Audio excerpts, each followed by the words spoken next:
Tiêu Thần. Kính nghênh Long Vương. Kính nghênh Long Vương. Sao chỉ có hai người các người? Tôi là đâu rồi?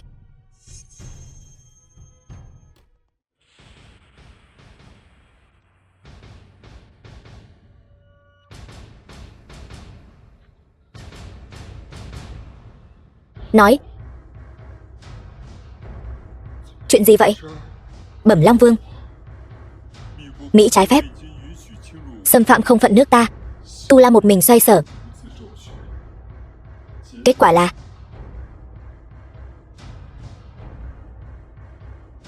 không quân Mỹ cũng chịu tổn thất.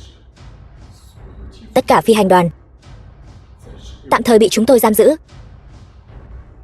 Đi. Đưa tôi qua đó. Ngay lập tức. Vâng. Mở ra.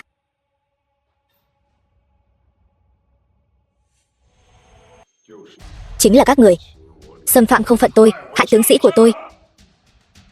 Khôn hồn thì thả chúng tôi ra. Bằng không, lần tới đến sẽ không chỉ là chiến cơ nữa đâu.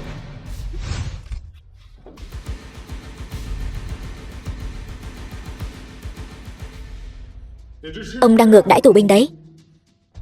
Tôi sẽ tố cáo ông trước tòa án quân sự quốc tế. Chó càng yếu càng sổ to. Nếu các người nói tôi ngược đãi các người, được thôi, tôi cho các người cơ hội phản kháng.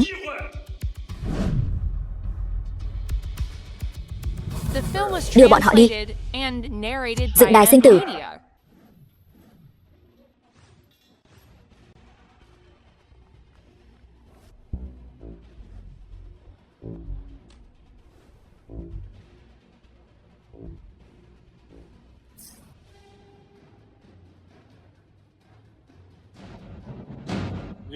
Đài sinh tử trước mặt các người tôi đã ký rồi. Có bản lĩnh thì ký tên lên đài đi. Xem ra quân nhân Mỹ các người toàn là một lũ nhát gan. Tôi thật sự đã đánh giá cao các người rồi. Quân nhân Mỹ cũng chỉ có thế mà thôi. Phải đấy, một lũ yếu đuối. Này anh em lên đi, đánh hắn ta. Chúng tôi lên đây. Nào, chúng ta cùng lên.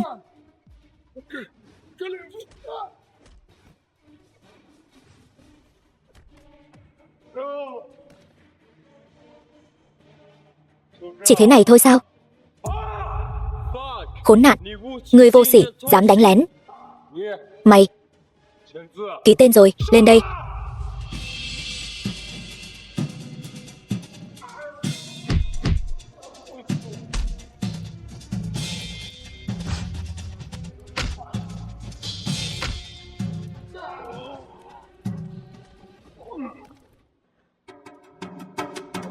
Đem thi thể của bọn chúng ném đến cửa đại sứ quán Mỹ. Cho tôi. Long Vương. Long Vương. Long Vương. Long Vương. Bên Thiên Vương Điện. Long Vương. Là Thiên Vương Điện. Tiêu Thần coi thường quân kỷ, lạm dụng tư quyền. Này căn cứ theo điện quy của Thiên Vương Điện, xóa bỏ danh hiệu Long Vương của Tiêu Thần, trục xuất khỏi Thiên Vương Điện.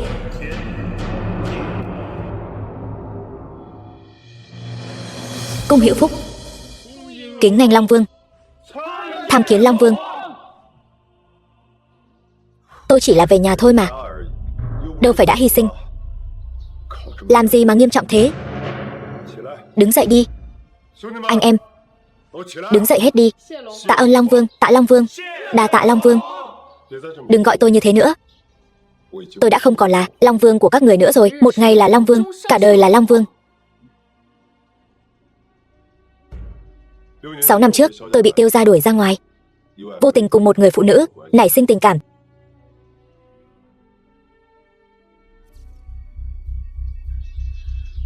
Nay đã thành công, lui về ẩn cư, trở về Khánh Thị. Cũng đã đến lúc đặt một kết thúc cho chuyện cũ không đáng nhớ đó rồi. Thuộc hạ biết không giữ chân được Long Vương, nên đã sớm mua lại Trung tâm Thương mại Quốc tế Vạn Thành, giao cho Đường Long, người giàu nhất Khánh Thị quản lý. Ngài bây giờ trở về, người đó sẽ lo liệu mọi việc cho ngài. Cảm ơn. Kính lễ.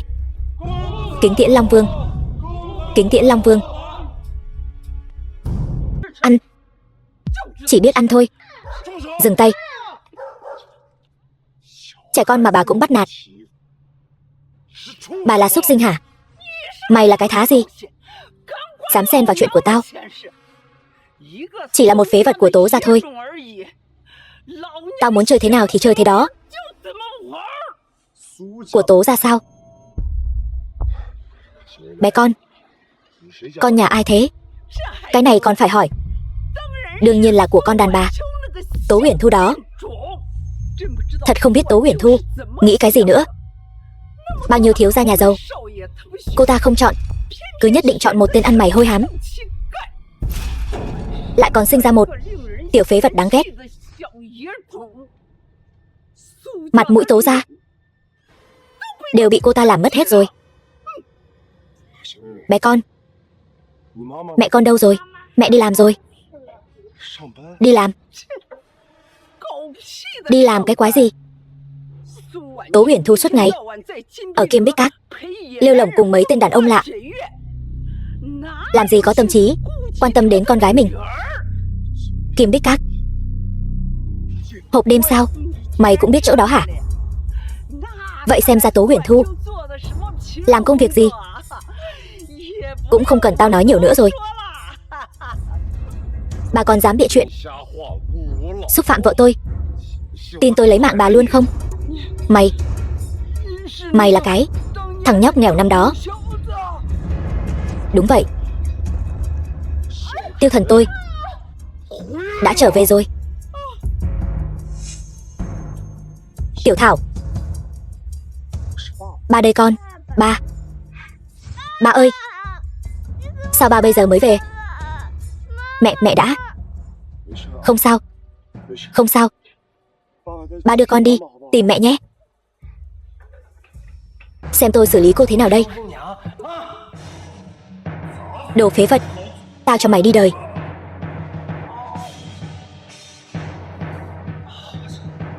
Mày là ai? Tao là ai? Tao là ai sao? Dám bắt nạt người phụ nữ của tao. Thưa anh gây họa lớn rồi. Anh mau chạy đi. Tố Uyển Thu, em nhìn kỹ xem anh là ai. Anh là Tiêu Thần. Dù cho em định không đợi anh nữa, đi tìm người đàn ông khác, ít nhất em cũng phải chăm sóc tốt cho con gái của chúng ta chứ. Vì anh, cả đời này của tôi đã bị hủy hoại. Gia đình tôi ghét bỏ tôi, chính là vì anh. Anh có biết 6 năm qua tôi đã sống sót như thế nào không? Uyển Thu, anh không phải như vậy. Anh đừng chạm vào tôi. Tôi đã rất khó khăn mới đợi được anh trở về. Tôi không ngờ anh vừa về đến lại nghi ngờ tôi. Xin lỗi, anh không phải ý đó. Anh có phải cảm thấy tôi không nuôi Tiểu Thảo mà ở đây đi lăng nhăng với người đàn ông khác? Anh có phải cảm thấy tôi Tố Uyển Thu chỉ là một người phụ nữ không biết xấu hổ không? Anh không có. Anh bỏ tôi ra. Nếu không phải vì Tiểu Thảo, tại sao tôi phải đi cầu xin người đàn ông khác? Tiểu Thảo bị làm sao? Tiểu Thảo bị một đại gia ở Khánh Thị để mắt đến, muốn lấy một thứ của con bé. Anh nói xem, tôi một người phụ nữ yếu đuối, tôi có thể làm gì? Tôi còn có thể làm gì nữa? Hắn dám sao? Anh không quan tâm hắn có bao nhiêu tiền bạc hay quyền lực địa vị. Hắn dám động vào con gái anh. Anh muốn hắn biến mất. Dạ tu phát lệnh Đế Long lệnh cho tất cả đế cấp tông sư đến gặp tôi. Chị ơi, trông giống hắn ta lắm ấy. Xem ra xếp Hoàng trí nhớ không tốt lắm. Có cần tôi giúp cậu nhớ lại không? Chị, chính là hắn ta. Chính là hắn ta. Người đâu? Nhóc con, tôi không quan tâm cậu là ai. Chỉ cần cậu đã đến đây thì đừng hòng rời đi. Cô chính là Lý Hương Cầm. Đúng vậy. Vậy thì được. Ra đây đi. Không chừa một ai. Cô biết tại sao tôi đến tìm cô không? Là vì cái đồ phế vật nhỏ này. Con bé không phải phế vật. Con bé tên là Tố Tiểu Thảo, là con gái tôi. Tôi còn tưởng là nhân vật lớn nào. Hóa ra là lão phế vật đã về rồi. Anh về rồi thì sao? Tôi để mắt đến. Thứ đó của con gái anh là đang xem trọng nó. Nó nên cảm thấy vinh hạnh. Vinh hạnh? Cô là một bà chủ hộp đêm, lại coi việc lấy thứ đó của người khác như một sự ban ơn. Cô có biết con gái tôi nếu không có thứ đó, con bé sẽ không nhìn thấy ánh sáng nữa không? Một đứa phế vật có nhìn thấy ánh sáng hay không thì liên quan gì đến tôi? Tôi đâu phải là không trả nổi tiền. Nói đi, ra giá đi. 100.000, 200.000. Chỉ cần tôi có thể dùng thứ đó của con gái anh để nhìn thấy những cảnh đẹp, những phong cảnh cao cấp hơn. Cả nhà các người đều nên thấy biết ơn tôi đi. Chủ nhân, đừng nói nhảm với hắn. Xem tôi xử lý hắn thế nào đây.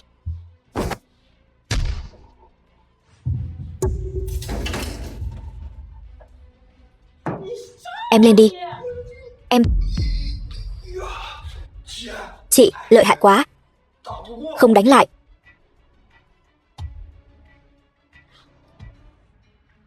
Anh trai, chắc chắn là có hiểu lầm gì đó rồi.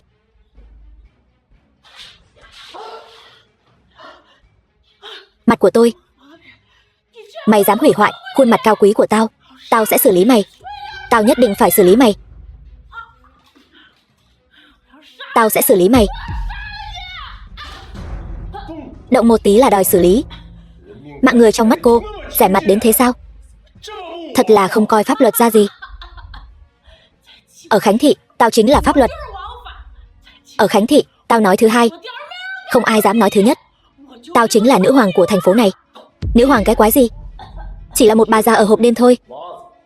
Cô còn thật sự coi mình là nhân vật quan trọng sao? Mày là cái thá gì? Mày dám động vào tao? Mày đi đời chắc rồi. Tao không chỉ muốn mày biến mất, tao còn muốn con gái mày biến mất theo. Cả Tố Uyển Thu nữa. Tao muốn cả nhà các người đều phải biến mất. Được thôi. Vậy thì tối nay tôi sẽ tiễn cả nhà cô lên đường. Mày còn dám động vào cả nhà tao? Mày là cái thá gì? Mày có tư cách gì? Vậy còn cô là cái thá gì? Đường Long chỉ là một miếng rác của ngành giải trí. Cô cũng dám đe dọa Long Vương sao? Đường thủ phủ. Thủ phủ Khánh Thị. Không biết Long Vương thánh giá giáng lâm. Thất lễ khi không ra đón từ xa. Cầu xin Long Vương thứ tội. Xin Long Vương thứ tội. Long Vương? Long Vương gì cơ? Hắn chẳng phải chỉ là một người bình thường thôi sao? Câm miệng. Dựa vào cô cũng dám sỉ nhục Long Vương. Long Vương nên xử lý thế nào? Xin ngài cứ phân phó. Tôi đã nói rồi, sẽ tiễn cả nhà cô ta lên đường. Vâng. Nghe thấy chưa? Thi hành mệnh lệnh của Long Vương. Rõ. Đường thủ phủ, ngài tha cho tôi đi. Chủ nhân, cứu em. Khoan đã Đường Long, tôi chỉ không hiểu, ngài là một nhân vật lớn, tại sao lại đứng ra bênh vực cho thằng nhóc thối tha này? Rốt cuộc hắn là ai? Thân phận của Long Vương cô không có tư cách để biết. Cho dù có bắt tôi đi, cũng phải cho tôi đi một cách rõ ràng chứ. Nếu cô cố chấp muốn hỏi, vậy thì tôi sẽ cho cô đi một cách rõ ràng. Đã nghe nói về Thiên Vương Điện chưa? Đại nhân, xin tha mạng. Tôi không biết con bé là con gái của ngài. Xin ngài tha thứ cho tôi. Xin hãy cho tôi một cơ hội nữa. Xin tha mạng. Bởi vì con bé là con gái của tôi, cô mới biết mình sai rồi. Vậy nếu con bé là một cô gái từ một gia đình bình thường thì sao? Lẽ nào cả nhà con bé đáng bị tiêu diệt hết sao? Đồ súc sinh. Làm cho sạch sẽ một chút. Vâng. Lát nữa gặp ông nội, nếu ông ấy nói gì quá đáng, anh tuyệt đối đừng để trong lòng. Dù sao ông ấy cũng là trưởng bối. Bà xã, Tố gia đối xử với hai mẹ con em bao nhiêu năm nay vẫn như vậy. Tại sao em không đoạn tuyệt quan hệ với họ luôn? Em luôn phải nuôi gia đình. Mặc dù Tố gia ghét bỏ em, nhưng dù sao em cũng họ Tố. Hơn nữa em vẫn đang làm việc ở tập đoàn Tố Thị, tiền lương nên được nhận, bọn họ vẫn sẽ trả. Tố Trấn Quốc. Ông nội, Tố Đại Cường.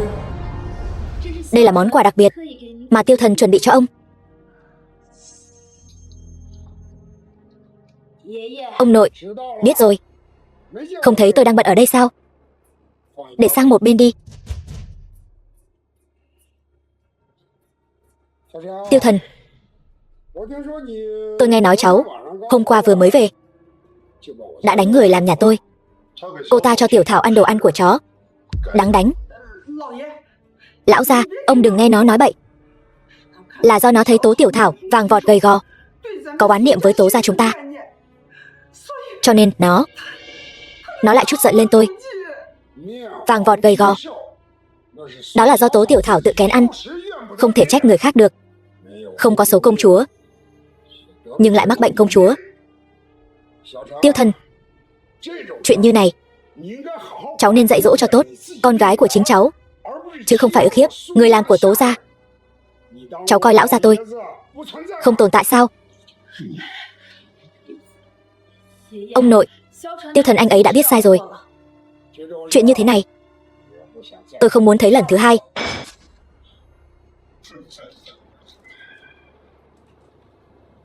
Tiêu Thần, tuy nói 6 năm trước cậu là một kẻ ăn mày, nhưng chuyện đó cũng làm lỡ cơ hội để Uyển Thu nhà chúng tôi gả vào hào môn ở Khánh Thị.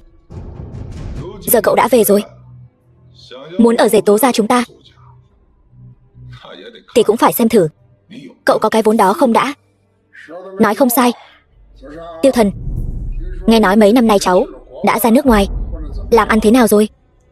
Tôi có một hòn đảo ở nước ngoài, còn về tài sản thì rải rác khắp thế giới. Ý của lão gia là hỏi tình hình tài sản của cậu, không phải để cậu khoác lác. Cậu cứ nói thẳng, cậu có bao nhiêu tiền gửi ngân hàng, bao nhiêu bất động sản, bao nhiêu xe sang. Tiền gửi ngân hàng chưa tính kỹ, chắc vài nghìn tỷ. Còn về bất động sản, cái này không nhiều, chỉ vài vạn mét vuông thôi. Đi lại thì tôi không thích xe, tôi đi lại đều dùng trực thăng, tàu cao tốc của riêng tôi. Tôi nói này Tiêu Thần, cậu đang đùa với chúng tôi đấy hả?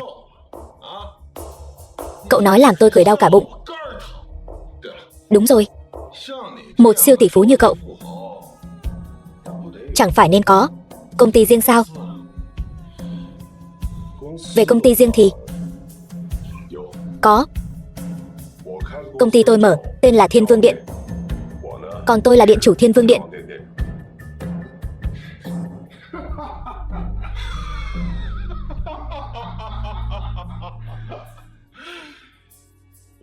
Tôi nói này Tố Uyển Thu, đây chính là người đàn ông mà cô đã đợi 6 năm sao?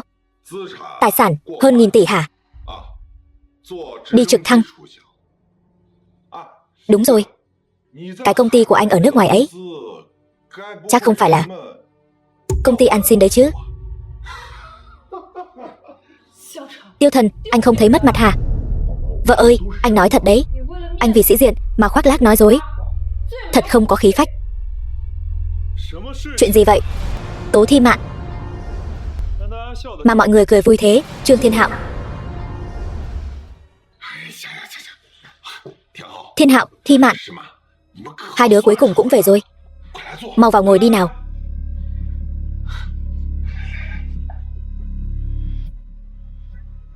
Ông, ba vợ, vừa nãy xảy ra chuyện gì vậy? Cười vui thế. Cháu và Thi Mạn nghe thấy từ xa rồi. Không phải là cái Tiêu Thần này sao? Đúng rồi, chính là anh rể của chị họ Con, người đàn ông mà nó đợi 6 năm ấy. Hắn nói hắn ở nước ngoài, có tài sản hàng nghìn tỷ, còn lập ra một cái công ty gì đó gọi là Thiên Vương Điện. Thiên Vương Điện? Đó không phải là nơi thờ phụng Phật Di Lặc sao? Này em nói Uyển Thu này, người đàn ông mà chị tìm ấy không chỉ là một tên ăn mày, mà còn là một tên ngốc nghếch nữa.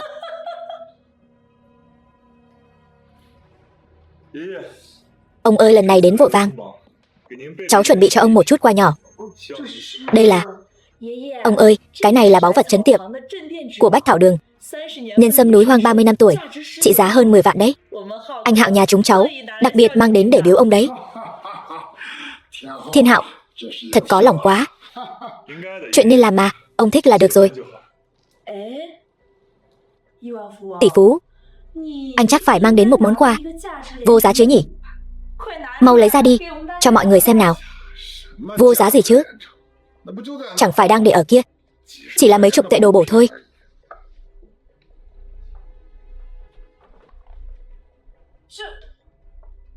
Cái này là... Tiêu Thần này, anh là một tỷ phú, sao lại tặng ông 2 túi rác vậy? Dì Trương, lát nữa mang 2 túi rách nát này vứt vào thùng rác là được rồi. Vâng. Đã là rác thì nên ở trong thùng rác. Tiêu Thần, nếu anh không chịu nổi nữa, anh có thể rời đi ngay bây giờ. Em ở đâu? Anh ở đó. Này Đại Cương, bà nghe nói cách đây không lâu ông chủ bỏ hàng trăm tỷ mua lại Vạn Thành. Đã đến Khánh Thị rồi. Vâng bố, con cũng nghe nói chuyện này rồi. Hơn nữa ông chủ này nghe nói còn là một người trẻ tuổi. Con đoán là công tử của tài phiệt nào đó ở trong nước. Chỉ cần vung tay một cái là có một tòa trung tâm thương mại quốc tế. Cái kiểu ra tay như vậy không phải tài phiệt bình thường đâu. Đại Cương, con cử người đi dò hỏi xem sao, xem có thể kết nối với vị đại gia giàu nứt vách này không, để giành được tư cách gia nhập Vạn Thành. Không phải, bố ơi, tập đoàn Tố Thị của chúng ta ở đó đã không còn tiếng tăm gì nữa rồi. Ai có thể kết nối được với ông ta chứ? Một Vạn Thành nhỏ bé đã khiến những người này dục dịch. Tố gia quả nhiên chỉ là lũ kiến hôi. Thi Mạn, cháu đến công ty thời gian cũng không ngắn. Ông nghe nói cháu muốn làm quản lý của công ty. Ông nội, ông muốn thăng chức cho cháu sao? Thi Mạn, thực lực của con không tệ, nhưng kinh nghiệm còn non kém. Nếu bây giờ con làm quản lý công ty, e rằng sẽ có người không phục. Thế này đi, nếu con có thể giành được tư cách vào Vạn Thành, ông nội sẽ đề bạt con. Tất cả người nhà họ Tố đều như nhau cả. Ai mà giành được tư cách vào Vạn Thành, thăng chức tăng lương, tôi đều đáp ứng hết. Uyển Thu, bây giờ em ở công ty đang giữ chức vụ gì? Tổ trưởng bộ phận thiết kế. Thế trên tổ trưởng là gì? Đương nhiên là giám đốc bộ phận rồi. Thế em có muốn làm giám đốc bộ phận không? Anh đừng đùa nữa, ông nội không thể nào cho em cơ hội đó đâu. Lão gia tử, nếu tất cả mọi người đều như nhau, vậy Uyển Thu nhà chúng cháu cũng muốn thử xem có được không? Một con đàn bà thối tha bị đuổi ra khỏi nhà, cô ta có tư cách đó sao? Mơ tưởng hão huyền, không biết lượng sức mình, cũng không nhìn lại bản thân mình là cái thá gì, lại còn muốn kết giao với phú hào, thăng chức tăng lương.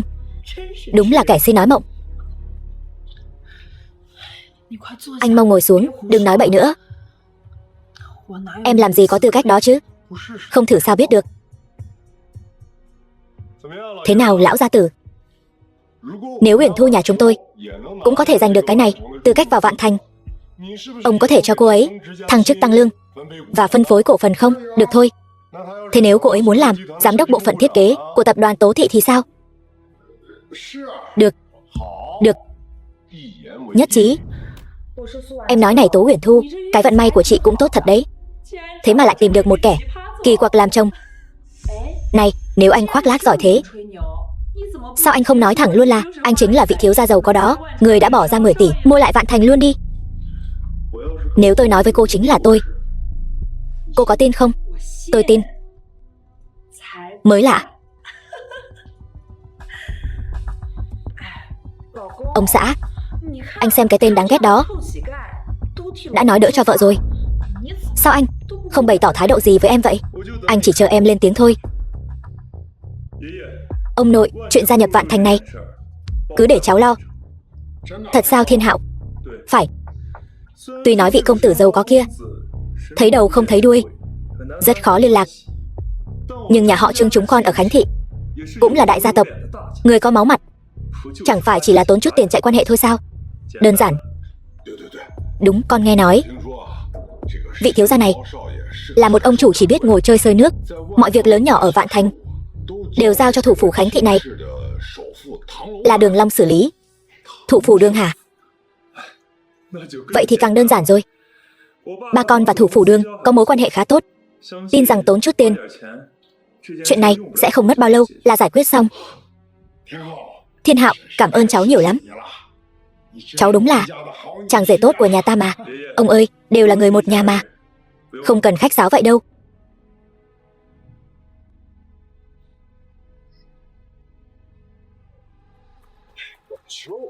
Uyển Thu, em đợi anh với. Tiêu Thần, em thật không ngờ anh lại là người như vậy. Tự đại, khoác lác, tự cho mình là đúng. Anh thật khiến em thấy ghê tởm. Anh không khoác lác, anh luôn rất nghiêm túc. Nếu anh nói anh không khoác lác, sao anh lại bảo em đi đàm phán tư cách gia nhập Vạn Thành? Anh thấy em bị cười chê, chưa đủ sao? Uyển Thu, chỉ cần em chịu khó sẽ luôn có một chút cơ hội. Nhưng nếu ngay cả dũng khí để giành lấy mà em cũng không có, thế thì ngay cả một chút cơ hội cũng không còn nữa. Tin anh, bất kể em muốn làm chuyện gì, anh nhất định sẽ giúp em thực hiện. Đừng căng thẳng nữa Uyển Thu, em nhất định sẽ lấy được tư cách gia nhập Vạn Thành. Thật sao? Tin anh đi. Tố Uyển Thu, chị thật sự đến rồi hả? Hai người các người cũng không nhìn lại xem mình là cái thá gì mà còn dám đến. Ông nội bác cả. Thiên Hạo, cơ hội lần này vào Vạn Thành có chắc chắn không? Ông nội yên tâm đi, cháu đã lo liệu xong hết rồi. Ba, cứ yên tâm đi, chúng ta đã biếu ông ấy một phong bì 3 triệu. Hơn nữa Thiên Hạo còn tìm cho ông ấy mấy cây dược vương quý hiếm. Ông trùm giàu nhất họ Đường này ngay cả quà cũng nhận rồi, vậy thì suất này đương nhiên là chắc chắn rồi. Thiên Hạo, thật sự cảm ơn cháu nhiều lắm. Ông nội đều là người một nhà, đừng khách sáo. Thú vị đấy. Đường Long rõ ràng nói chỉ nhận 2 triệu tiền mặt, còn nhà họ Tố lại nói đã biếu 3 triệu. Nhà họ Trương này thủ đoạn thật, thật uổng cho nhà họ Tố, còn mang ơn họ. Thật mỉa mai. Này, hai người các người nghe rõ chưa? Tư cách vào Vạn Thành đã bị chồng tôi lấy rồi. Hai người các người từ đâu đến thì về lại chỗ đó đi, đừng làm mất mặt nhà họ Tố chúng tôi nữa. Mọi chuyện còn chưa ngã ngũ, đừng vội mừng quá sớm. Nhỡ đâu cô ta Tố Thi Mạn không đàm phán được thì sao? Câm miệng. Mày, cái tên ăn mày này dám nguyên rủa nhà họ Tố chúng tôi. Bình tĩnh, tôi chỉ nói nhỡ đâu thôi, không có nhỡ đâu. Tôi bây giờ sẽ đi làm thủ tục, hồ sơ đăng ký, đợi tôi cầm hợp đồng đến đây bịt miệng mày lại. Vậy thì cứ chờ xem nhé. Tiêu Thần, hay là chúng ta về đi. Chúng ta đã đi đến bước này rồi, đợi thêm chút nữa đi. Đợi gì? Đợi Thi Mạn cầm bản thỏa thuận gia nhập về làm mất mặt sao? Nhỡ đâu cái ông chủ Vạn Thành kia không thích những thủ đoạn đi cửa sau gian dối này thì sao? Hỗn xược. Thằng con rể vô dụng, còn dám nguyền rủa nữa, tin tao đánh mày không? Ông nội, cháu xin lỗi, ông đừng giận. Cô Tố, ông chủ của Vạn Thành chúng tôi là người khiêm tốn, hôm nay không đến hiện trường buổi chiêu thương. Cái gì? Tôi còn tưởng có thể gặp được ông ấy chứ. Nhưng Đường tổng của chúng tôi sẽ đích thân tiếp kiến cô. Đường tổng là Đường Long, ông trùm giàu nhất Khánh Thị sao? Vâng. Vậy thì ngoài tôi, những người khác cũng do Đường tổng đích thân gặp mặt sao? Không, trường hợp của cô là đặc biệt, là tỷ phú Đường của chúng tôi đích thân chỉ định muốn gặp mặt. Tố Uyển Thu, đợi tôi cầm được thỏa thuận về, tôi nhất định sẽ khiến chị quỳ xuống trước mặt tôi. Chú Đường, chào chú. Cháu là vị hôn thê của Trương Thiên Hạo bên Bách Thảo Đường. Khoan đã, cô vừa gọi tôi là gì? Chú Đường, tôi có quen cô không? Cô vừa lên đã muốn làm thân với tôi. Thư ký, lần sau gặp phải loại người này trực tiếp đuổi ra ngoài cho tôi. Vâng, Đường tổng. Xin lỗi. Đường tổng, Vừa nãy là cháu lỡ lời. Xin ngài đừng tức giận. Cô Tố, tài liệu đâu? Tài liệu? Tài liệu gì? Tài liệu, trước đây tôi không phải đã cử người gửi cho ngài rồi sao? Nói gì vậy? Tôi nói là tài liệu của tập đoàn Tố Thị các cô. Đường tổng, suất này của chúng tôi không phải đã được định sẵn rồi sao? Cũng không ai nói với tôi cần chuẩn bị tài liệu cả. Ai nói với cô là có thể định sẵn? Tôi nói cho cô biết nhé. Trung tâm thương mại Vạn Thành của chúng tôi đối ngoại là muốn thu hút những công ty có năng lực, có tiềm năng, cùng nhau xây dựng một trung tâm thương mại siêu đẳng cấp thế giới. Cách làm như các cô, ngay cả tài liệu của công ty mình cũng không có. Tôi nghiêm túc nghi ngờ tính chuyên nghiệp của tập đoàn Tố Thị các cô. Không phải Đường tổng, cháu là vị hôn thê của Trương Thiên Hạo mà. Tôi không quan tâm cô là ai. Nếu cô muốn gia nhập vào Vạn Thành của chúng tôi thì phải đưa ra tài liệu thực sự của các cô. Bớt đi những trò lừa đảo này đi. Được rồi. Thư ký, tiễn khách. Đường tổng, ngài nghe cháu nói đã. Không hiểu tiếng người sao? Mau cút ngay cho tôi. Này Thi Mạn, thế nào rồi? Lấy được thỏa thuận vào làm rồi chứ? Đúng vậy, thỏa thuận đâu rồi? Mau lấy ra cho chúng ta xem đi. Ông nội cháu bị đuổi ra ngoài. Thỏa thuận không lấy được. Sao lại thế, Thi Mạn? Em không nhắc đến tên anh sao? Không nhắc đến Bách Thảo Đường sao? Em nhắc rồi, em đều nhắc hết rồi. Ông ta cứ như dầu muối vậy, không nghe lọt bất cứ điều gì. Em còn chưa nói hết câu đã bị đuổi ra ngoài rồi. Ông ta còn nói đừng có lén lút làm những trò nhỏ này. Thôi, về đi. Có lẽ Tố gia chúng ta không có phúc phận này. Này, lão gia. Tố Thi Mạn bị Đường Long đuổi ra ngoài hả? Chắc là do bản thân cô ta chuẩn bị chưa đầy đủ thôi. Này, nhìn Uyển Thu nhà chúng ta này, ưu điểm khác thì không có, nhưng chuẩn bị chắc chắn đầy đủ. Hay là để Uyển Thu nhà chúng tôi thử xem sao? Cái tên ăn mày thối tha, ở đây làm gì có phần cho anh nói. Đúng vậy. Cút nhanh đi, đừng có ở đây làm mất mặt nữa. Chính là cái đồ sao chổi nhà anh mới mang vận rủi đến chỗ chúng tôi. Đi về thôi.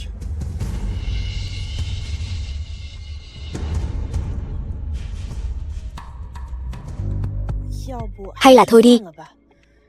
Tập đoàn Tố Thị vẫn còn quá yếu, hoàn toàn không có cơ hội vào Vạn Thành. Nói gì thế, chúng ta đã đến rồi mà. Không thử thì sao biết có cơ hội hay không. Nhưng mà không có nhưng nhị gì hết. Em bây giờ chỉ cần làm một việc thôi.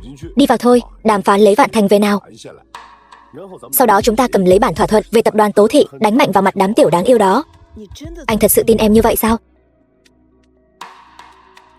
Cho dù cả thế giới không tin em thì anh cũng sẽ tin em. Được, em đi. Lên thôi. Cô Tố Uyển Thu đúng không? Vâng, mời đi theo tôi. Đường tổng đã đợi cô lâu rồi.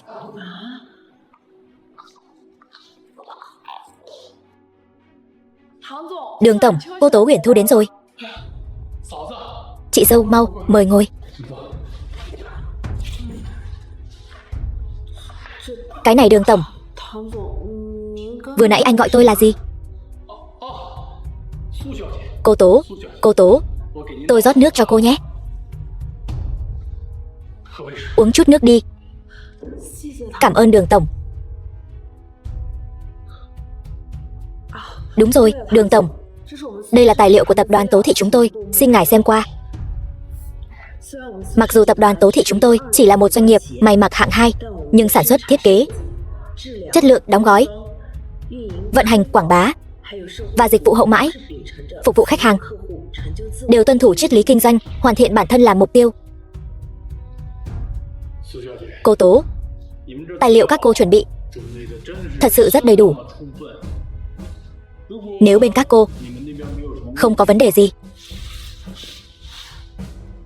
có thể ký tên vào bản hiệp định này rồi. Chúng ta có thể ký hợp đồng rồi. Tôi có thể hỏi một chút, tại sao lại như vậy không? Hôm hội nghị chiêu thương, vợ tôi, Tố Uyển Thu cũng sẽ đến. Đến lúc đó, cậu mang bản hiệp định gia nhập mà tập đoàn Tố Thị chuẩn bị đưa cho cô ấy, ký với cô ấy. Vâng. Tôi rất hài lòng với biểu hiện của cô Tố. Hơn nữa, đối với cái tài liệu này của cô, tôi đặc biệt công nhận. Mặc dù tập đoàn Tố Thị các cô hiện tại không nổi bật, nhưng tôi tin rằng dưới sự dẫn dắt của cô Tố, có thể trông đợi vào tương lai phía trước. Cơ hội vào vạn thành trao cho cô. Được, tập đoàn Tố Thị chúng tôi nhất định sẽ không làm Đường tổng thất vọng.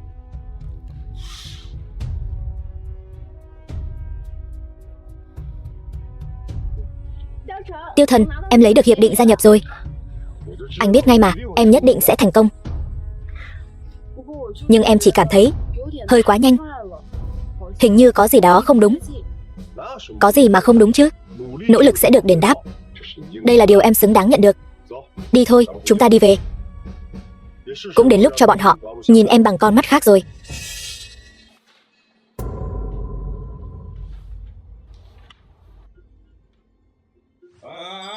Này, ai cho các người vào đây? Cút ra ngoài cho tôi.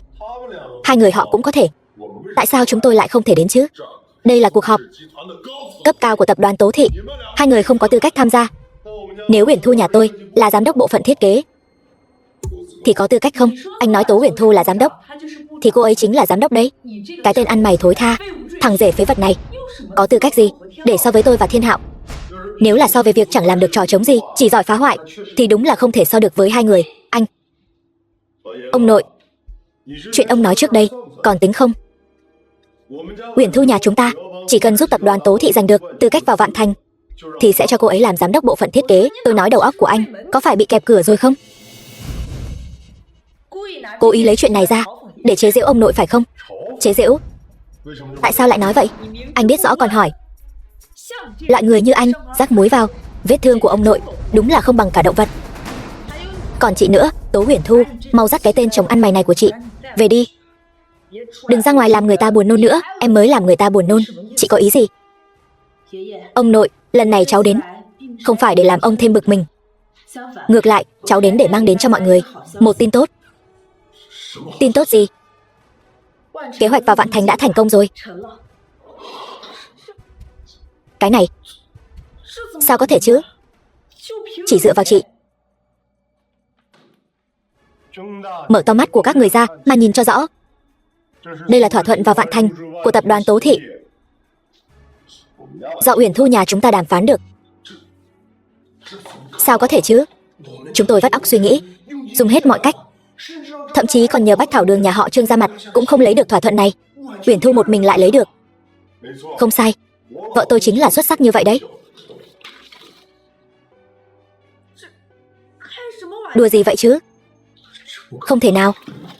Mau đưa đây tôi xem. Thật sao? Đây là thật sao? Tố Uyển Thu thay mặt Tố gia chúng ta đã ký được thỏa thuận này rồi. Ông nội, thỏa thuận gia nhập này Uyển Thu đã giúp tập đoàn Tố Thị các người giành được nó. Vậy lời hứa trước đây của ông có tính chứ? Đương nhiên là có tính. Tôi tuyên bố Tố Uyển Thu vì tập đoàn Tố Thị đã có những đóng góp to lớn và nổi bật. Kể từ hôm nay, cô ấy chính thức được thăng chức lên làm giám đốc bộ phận thiết kế tập đoàn Tố Thị. Khoan đã, cái hợp đồng này có vấn đề. Có vấn đề gì? Cô ta chẳng qua chỉ là một người phụ nữ bị đuổi ra khỏi nhà, làm ô danh gia tộc. Các người nói Đường Long làm sao lại ký hợp đồng với cô ta được chứ? Ông nội, cho nên cái hợp đồng này chắc chắn có vấn đề. Cô đây là đang ghen tị. Ghen tị với Uyển Thu nhà chúng tôi, năng lực mạnh hơn cô đấy mà. Anh nói bậy. Việc cô ta có thể ký được cái hợp đồng này hoàn toàn là do ăn may. Nói không chừng, ông nội, nói không chừng là Đường Long nhận nhầm người. Đúng vậy, Uyển Thu chẳng là cái thá gì cả. Làm sao có thể ký được hợp đồng dễ dàng như vậy? Cái này còn phải nói sao? Chắc chắn là do thiếu gia nhà họ Trương đã ra tay có hiệu quả rồi. Đúng vậy, nhất định là như thế. Chính là vì Đường Long nhận nhầm người mới đuổi tôi ra ngoài và ký hợp đồng với cô ta chứ. Ông nội, cho nên người đáng được thăng chức tăng lương phải là con, chứ không phải Tố Uyển Thu. Ông nội, không phải như vậy đâu. Đường tổng đã bị sự chuẩn bị kỹ lưỡng của con và sự chân thành làm cho cảm động, không phải như lời cô ta nói đâu.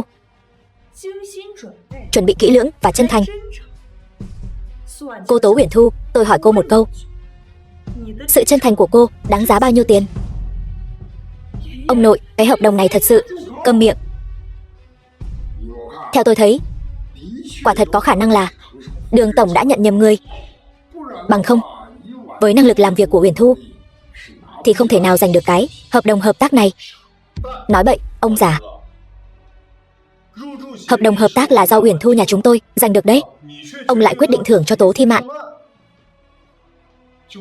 Với việc ông không phân biệt phải trái, thưởng phạt lung tung như vậy, ông không sợ những người thật lòng cống hiến sẽ cảm thấy nản lòng sao?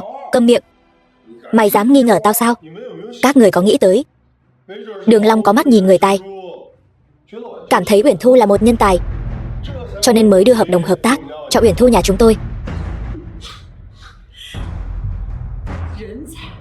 Nhân tài là chỉ mặt tìm người sao? Cô mà còn dám nói bậy nữa, tin tôi xé nát miệng cô ra không? Nếu các người không tin như vậy thì gọi Đường Long đến hỏi cho rõ, thì chẳng phải sẽ biết ông ta có nhận nhầm người hay không. Mày là cái thá gì chứ? Người ta là Đường thủ phú, trăm công ngàn việc, có thể vì chút chuyện nhỏ nhặt này của mày, chuyện vặt vãnh này mà đến nhà họ Tố chúng ta sao? Cho dù Đường thủ phú rảnh rỗi đi nữa, ông ấy sẽ thèm để ý đến cái tên ăn mày như mày sao? Có bệnh hả? Thế nếu tôi gọi được ông ta qua thì sao? Nếu mày gọi được ông ấy qua, tao sẽ gọi mày tiếng ba.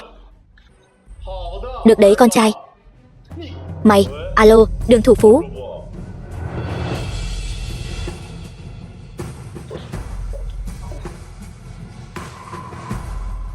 Con trai ngoan, đợi đón khách đi. Đường thủ phú. Ông chủ Đường, chào mừng ngài đến với tập đoàn Tố Thị. Sự hiện diện của ngài thật sự khiến tập đoàn Tố Thị rạng rỡ muôn phần.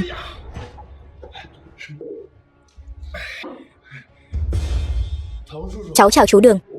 Cháu tên là Trương Thiên Hạo, là con trai của Trương Sâm Lâm ở Bách Thảo Đường. Tôi quen cậu sao? Bách Thảo Đường, con trai của Trương Sâm Lâm. Bách Thảo Đường là cái thứ gì? Trương Sâm Lâm lại là cái thá gì? Cút đi.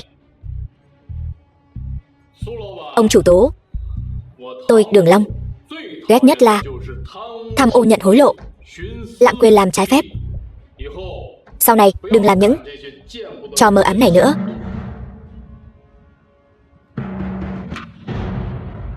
Thật là kinh tởm. Tập đoàn Vạn Thành chúng tôi lần này mở thầu công khai là muốn tìm được những công ty thật sự có thực lực và tiềm năng để hợp tác cùng chúng tôi xây dựng một trung tâm thương mại mang tầm quốc tế. Cô Tố Uyển Thu rất tốt. Cô ấy cho tôi thấy sự nghiêm túc của mình, sự nỗ lực, tài năng và thực lực của cô ấy. Vì vậy tôi mới sẵn lòng cùng cô Tố Uyển Thu ký kết thỏa thuận hợp tác. Nhưng tôi nghe nói trong căn phòng này có người trắng trợn đổi trắng thay đen, muốn cướp đoạt công lao của cô Tố Uyển Thu. Thật là gan to tài trời. Ông chủ Tố, nếu tập đoàn Tố Thị của các người không dung nạp được người tài như cô Uyển Thu, vậy thì tập đoàn Đường Thị chúng tôi lại rất sẵn lòng tiếp nhận. Đương nhiên, nếu cô Uyển Thu rời khỏi tập đoàn Tố Thị của các người, vậy thì thỏa thuận hợp tác cũng sẽ bị hủy bỏ. Ông chủ Đường, nói gì vậy?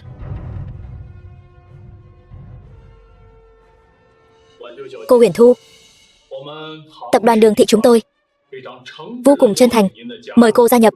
Không biết cô có đồng ý không? Đường Long này xứng đáng là tỷ phú Khánh Thị.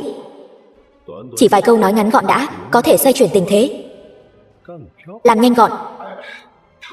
Ông chủ Đường, cô Tố Uyển Thu là nhân tài quan trọng của tập đoàn Tố Thị chúng tôi, vừa mới được thăng chức làm giám đốc bộ phận thiết kế. Ông lại ngay trước mặt tôi mà lôi kéo người của tôi, như vậy không thích hợp lắm đâu nhỉ? Giám đốc bộ phận thiết kế với thực lực của cô Uyển Thu, thế này thì quá phí rồi. Cô Uyển Thu, nếu cô đồng ý gia nhập tập đoàn Đường Thị chúng tôi sẽ cho cô chức vụ cao hơn, mức lương gấp 10 lần. Uyển Thu, cháu là nhân tài quan trọng của tập đoàn chúng ta, cháu không thể đi được. Rất cảm ơn sự ưu ái của ông chủ Đường. Nhưng tôi là người nhà họ Tố, vẫn phải đóng góp sức mình cho công ty nhà mình. Xin lỗi. Được, tôi hiểu rồi. Vậy, chúc chúng ta hợp tác vui vẻ. Hợp tác vui vẻ.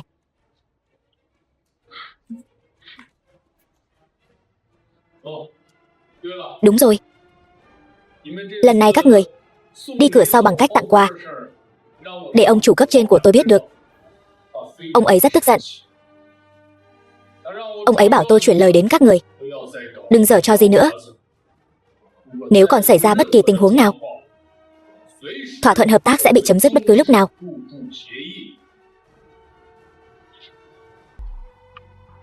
Chào anh, xin vui lòng xuất trình thiệp mời. Thiệp mời. Thiên Hạo. Ông ơi, cháu đây. Lấy thiệp mời ra, cho cậu em xem một chút. Ông ơi, cháu hoàn toàn không lấy được thiệp mời. Bà giúp nhà họ Tố đi mà. Trương Sâm Lâm. Giúp cái quái gì? Con tưởng ba con có mặt mũi đến mức nào? Bà đã xin ông bà van vái khắp nơi, chỉ lấy được một tấm vé vào cửa hôn lễ của đại gia. Nhà họ Trương đã là đốt hương cao rồi, lấy thêm một tấm nữa thì ba biết đi đâu mà lấy. Nhưng con đã hứa với người ta rồi. Con hứa là chuyện của con, ba thì chưa hứa. Còn nữa, con có thật sự định kết hôn với con bé nhà họ Tố đó không? Đừng quên ba phái con đi là để lấy được cái nhà xưởng của nhà họ Tố ở Nam Sơn Bình về, chứ không phải giúp nhà họ Tố. Ông nội, cháu xin lỗi. Im lặng. Chẳng phải chỉ là không có thiệp mời thôi sao? Hoảng cái gì mà hoảng? Cậu em, nghe giọng nói của cậu cũng là người địa phương phải không? Tôi là chủ tịch tập đoàn Tố Thị Tố Trấn Quốc, hôm nay đặc biệt đến tham dự hôn lễ của ông chủ Vạn Thành. Cái gì? Tập đoàn Tố Thị? Chưa từng nghe nói đến. Chưa nghe nói đến cũng không sao, sau này cậu sẽ biết thôi. Bởi vì tập đoàn Tố Thị của chúng tôi đã giành được tư cách vào Vạn Thành. Sớm muộn gì cũng có một ngày. Dừng lại, tôi chỉ hỏi ông có thiệp mời không? Cậu em, cậu tạo điều kiện giúp tôi đi. Tôi thiếu tiền của ông chắc. Cút đi. Mày chửi ai đấy hả? Anh muốn làm gì? Mày có tin tao đập mày ngay bây giờ đấy. Đại Cương, dừng tay. Ba, vừa nãy ba không nên cản con lại. Cái thứ chó cậy gần nhà, gà cậy gần chuồng gì chứ? Thôi được rồi, các người không thấy sao? Đến tham dự hôn lễ của đại gia đều là quan chức và quý tộc của Khánh Thị. Nhà họ Tố không có tư cách đó, là chúng ta trèo cao rồi. Vì chúng ta không thể tham dự hôn lễ của đại gia, vậy hôn lễ của Tiêu Thần và Tố Uyển Thu còn đi nữa không? Đi cái quái gì? Hai kẻ phế vật đó sắp làm mất hết mặt mũi nhà họ Tố rồi. Cái hôn lễ tồi tàn của bọn họ, ai đi người đó bị điên. Thôi vậy, có lẽ nhà họ Tố chúng ta không có phúc khí đó. Vậy thì sau này tìm cơ hội bỡ đỡ thiếu gia đại gia kia vậy. Đi thôi.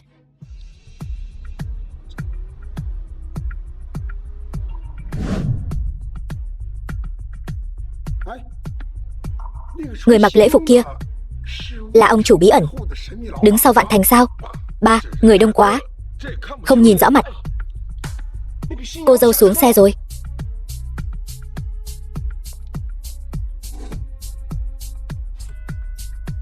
Đó là Tố Uyển Thu. Tiêu Thần là ông chủ đứng sau, người đã chi 10 tỷ đã mua lại Vạn Thành.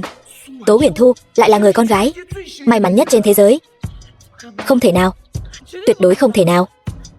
Tiêu Thần hắn chỉ là một tên ăn mày thối tha, sao có thể là vị thiếu gia đại gia được? Còn người phụ nữ kia, dựa vào cái gì mà cô ta có thể gả cho thiếu gia đại gia? Nhưng bây giờ nó đã là rồi. Ba, phát tài rồi. Nhà họ Tố chúng ta phát tài rồi.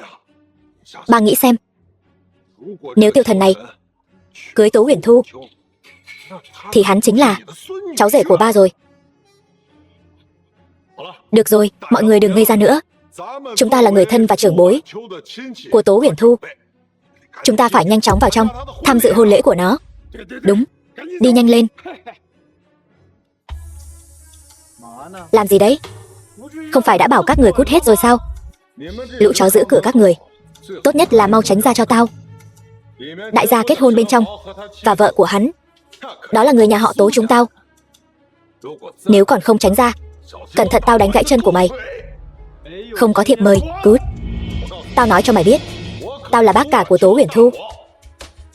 Vị này là ông nội của Tố Uyển Thu. Mày dám đánh tao, tao đúng là đánh mày đấy. Các người tự xưng là người thân của đại gia, ngay cả một tấm thiệp mời cũng không có. Buồn cười, mau cút đi. Nếu không cút nữa, tao sẽ đánh gãy chân mày. Đi.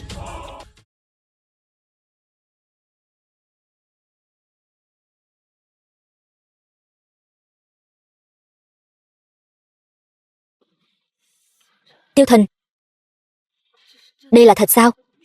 Ngốc, đương nhiên là thật rồi.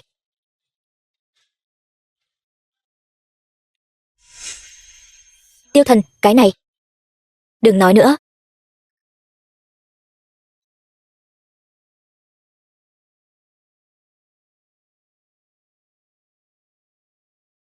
Tỷ phú Khánh Thị Đường Long, chúc anh Tiêu và cô Tố tân hôn hạnh phúc, trăm năm hòa hợp. Trang sức Phỉ Thúy Lâu Khánh Thị, Lưu Hiểu Ngọc kính chúc ngài Tiêu và cô Tố hôn nhân viên mãn, vĩnh kết đồng tâm. Ông trùm ngành ẩm thực Khánh Thị, chúc ngài Tiêu, cô Tố bách niên giai lão, sớm sinh quý tử. Đại diện truyền thông Khánh Thị. Ba mẹ, Tiểu Thảo chúc ba mẹ tân hôn hạnh phúc, sớm sinh em trai cho Tiểu Thảo nhé.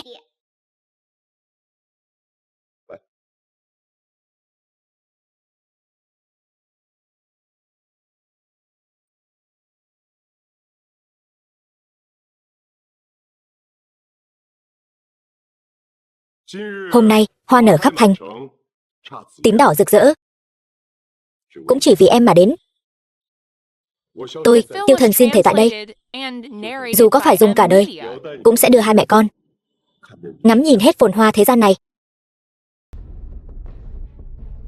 Chào anh Tôn, lần này tôi đến đây là nghe nói công ty của anh đang tìm kiếm đối tác hợp tác bên ngoài. Đối tác hợp tác? Đúng vậy. Công ty chúng tôi rất thích người như cô Tố đây. Xinh đẹp. Anh Tôn, tôi nghe nói công ty của anh đã giành được quyền hợp tác với thương hiệu thời trang xa xỉ hàng đầu Gucci trong thời gian dài. Với năng lực sản xuất của tập đoàn Tố Thị chúng tôi tin rằng nếu chúng ta có thể hợp tác cùng nhau, nhất định sẽ đạt được đôi bên cùng có lợi. Đây là tài liệu công ty chúng tôi, mời anh xem qua. Cô Tố,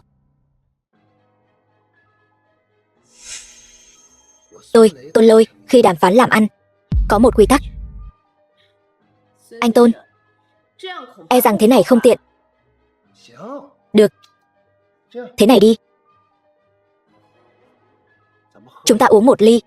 Xin lỗi, tôi không biết uống rượu. Không biết uống thì có thể học mà. Đợi cô uống hết ly này, chúng ta sẽ từ từ nói chuyện. Anh Tôn, có phải là không nể mặt tôi không?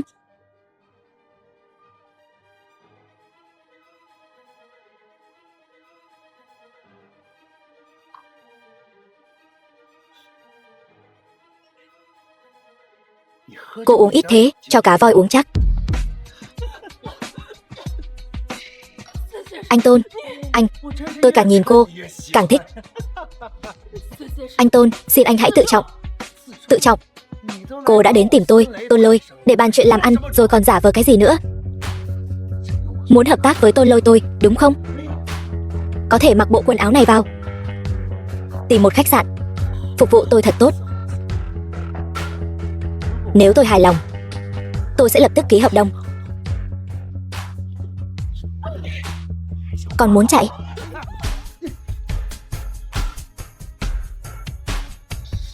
Con mồi tự tìm đến cửa, còn muốn chạy, mơ đi.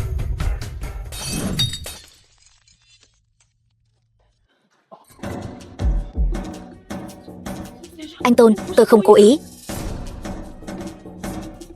Đồ khốn nạn. Tố Uyển Thu, mày là tội nhân của nhà họ Tố. Tố Uyển Thu, ông nội tin tưởng chị như vậy, mới giao cái dự án này cho chị làm. Thế mà chị thì sao? Không những không đàm phán được dự án này, còn làm hỏng cả những hợp tác khác của chúng ta. Không phải, là hắn ta khinh bạc chị. Khinh bạc chị? Giả vờ thanh cao cái gì chứ?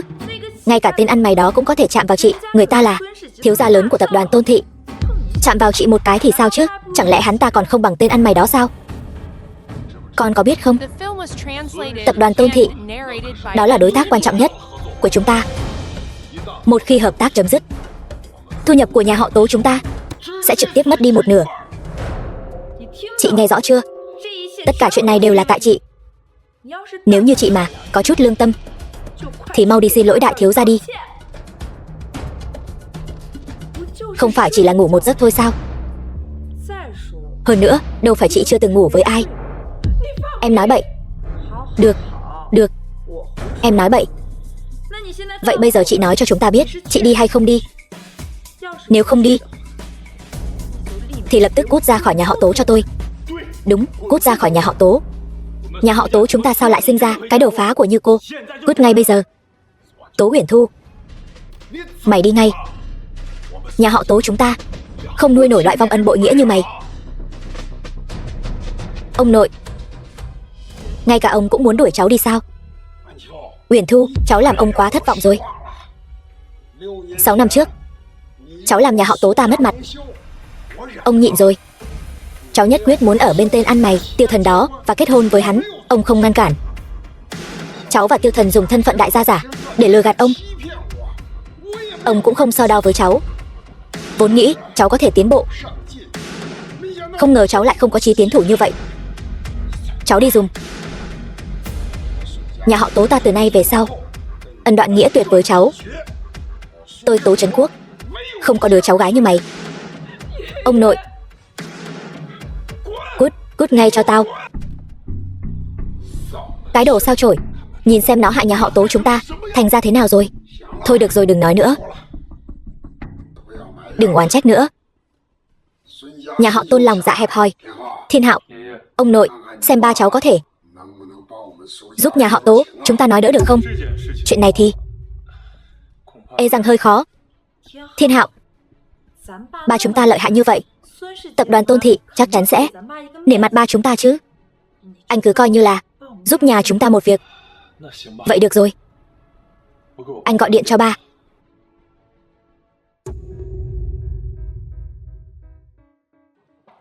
Alo ba. Alo Thiên Hạo, mọi chuyện tiến triển thế nào rồi? Chuyện là thế này, nhà họ Tố gặp chút rắc rối, muốn nhờ bà giúp một tay. Sao nhà họ Tố cứ 3 ngày 2 bữa lại gặp nhiều rắc rối thế nhỉ? Cái nhà xưởng đó còn lấy được không? Nhà họ Tố và tập đoàn Tôn Thị đã đàm phán một vụ làm ăn, kết quả bị phá hỏng rồi. Bây giờ tình hình khá căng thẳng. Tao cử mày đến nhà họ Tố là để lao vụ nhà xưởng ở Nam Sơn Bình, chứ không phải đi làm đứng cứu thế. Con biết rồi. Ba cho con thêm chút thời gian, lúc thì tư cách vào Vạn Thành, lúc thì vé vào cửa đám cưới đại gia. Tao chỉ là thằng bán thuốc thôi. Mày tưởng tao có bản lĩnh thông thiên hả? Con biết rồi ba. Này Thiên Hạo,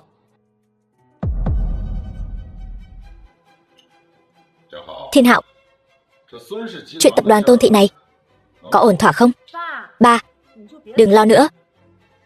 Ba của Thiên Hạo lợi hại như vậy, ở cái Khánh Thị này còn có chuyện gì không giải quyết được sao? Đúng vậy. Mọi người xem đi, con đã nói ba chồng tương lai của con sẽ không khoanh tay đứng nhìn mà không cứu. Thật sự tưởng nhà họ Trương chúng ta cái gì cũng làm được sao? Nếu không phải vì miếng đất của nhà họ Tố các người, tao thật sự muốn đá mày.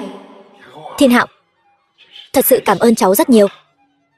Lúc nào rảnh mời ba cháu ra ngoài, ông sẽ trực tiếp cảm ơn ông ấy.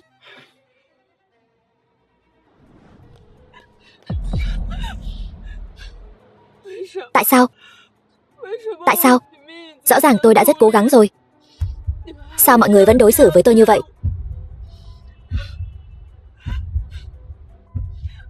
Tại sao lại muốn đẩy tôi vào đường cùng?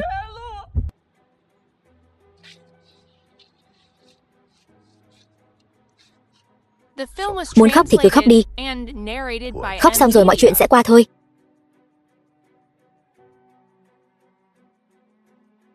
Nhà họ Tố, các người đợi đấy cho tôi. Ngay cả mình mà cũng dám đánh. Bây giờ cắt đứt việc làm ăn của nhà họ Tố các người, coi mày có sợ không? Dám giả vờ thanh thuần trước mặt tao, mày sớm sẽ phải quỳ xuống cầu xin tao. Đến lúc đó xem tao hành hạ mày thế nào. Anh làm gì đấy? Trưa nay cô chưa ăn cơm hả? Nhanh lên, dùng sức đi. Lên trên, chút nữa. Nhanh lên nào.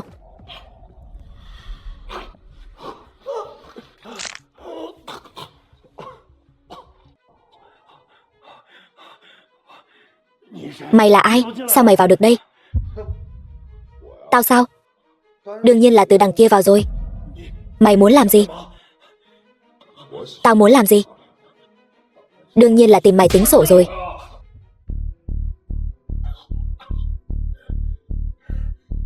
Mày dám động vào tao hả? Mày biết ba tao là ai không? Ba tao là Tôn Trọng Hoa. Tôn Trọng Hoa hả? Được đấy, mày gọi ông ta đến đây đi, để tao xem là loại rác rưởi thế nào mà có thể dạy ra cái thứ xúc sinh này. Dám động vào vợ tao, hôm nay tao sẽ cho mày phải trả giá.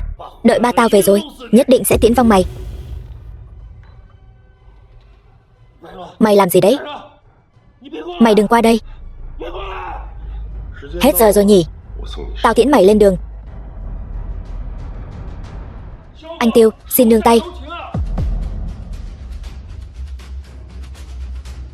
Ba, chính là hắn ta. Chính là hắn ta đã đánh con ra nông nỗi này. Con muốn lấy mạng hắn ta.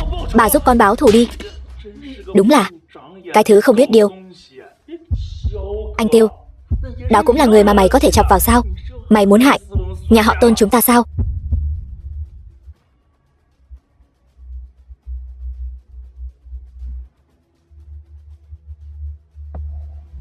Anh Tiêu, vừa rồi thằng con không cố ý mạo phạm ngài và phu nhân quý báu của ngài. Xin ngài tha thứ.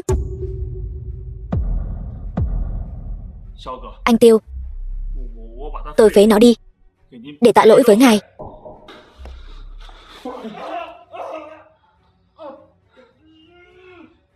Anh Tiêu, anh Tiêu, xin ngài tha thứ.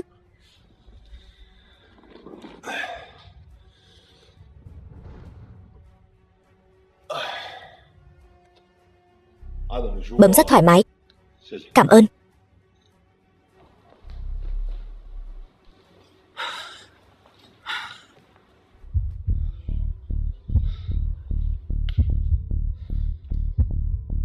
Chú em Tôn, nghĩ thoáng lên.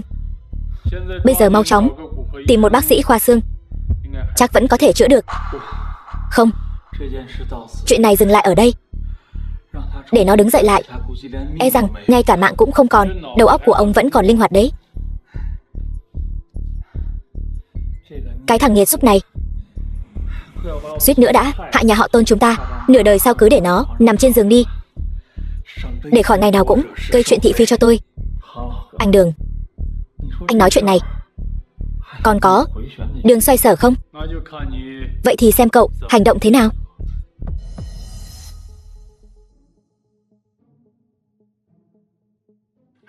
Này Thi Mạn, bên Thiên Hạo thế nào rồi? Đã liên lạc được với nhà họ Tôn chưa? Bên nhà họ Tôn có động tĩnh gì không? Đây không có động tĩnh gì, kia cũng không có động tĩnh gì. Đây là ông trời muốn diệt nhà họ Tố ta sao? Lão gia, ông Tôn cầu kiến. Không gặp đã đến lúc nào rồi? Khoan đã, cô vừa nói ai đến cầu kiến? Tập đoàn Tôn Thị, chủ tịch Tôn Trọng Hoa. Mau mời ông ấy vào.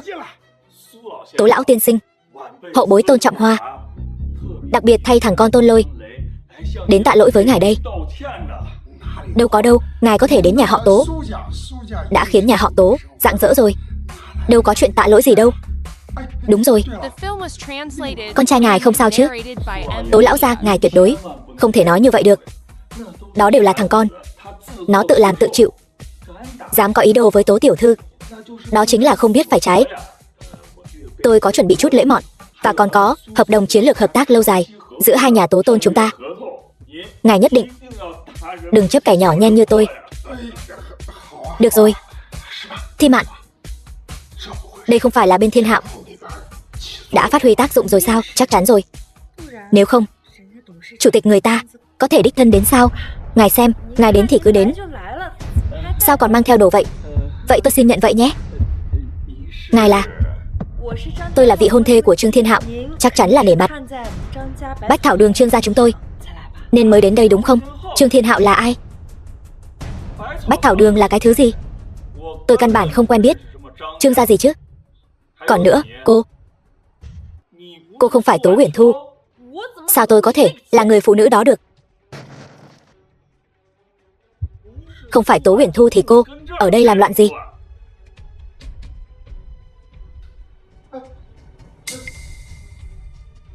Tố lão gia, nếu cô Tố Uyển Thu quay về, làm ơn thông báo cho tôi một tiếng. Hợp đồng chiến lược của Tôn gia chúng tôi chỉ ký với một mình cô ấy. Tôn Trọng Hoa này lại lên cơn gì vậy? Câm miệng, cẩn thận họa từ miệng mà ra. Vốn dĩ là vậy mà. Người phụ nữ Tố Uyển Thu đó có gì tốt chứ? Tại sao Tôn thị tập đoàn, hai cha con họ đều phải tranh nhau ký hợp đồng với cô ấy? Tôi biết rồi. Hai cha con họ không phải đều thích Tố Uyển Thu chứ? Ông nói xem, nếu cô ấy không ngủ với người ta, sao người ta lại chỉ đích danh muốn đến đây ký hợp đồng với cô ấy chứ? Dù sao đi nữa, việc hợp tác với Tôn gia chúng ta nhất định phải giành được.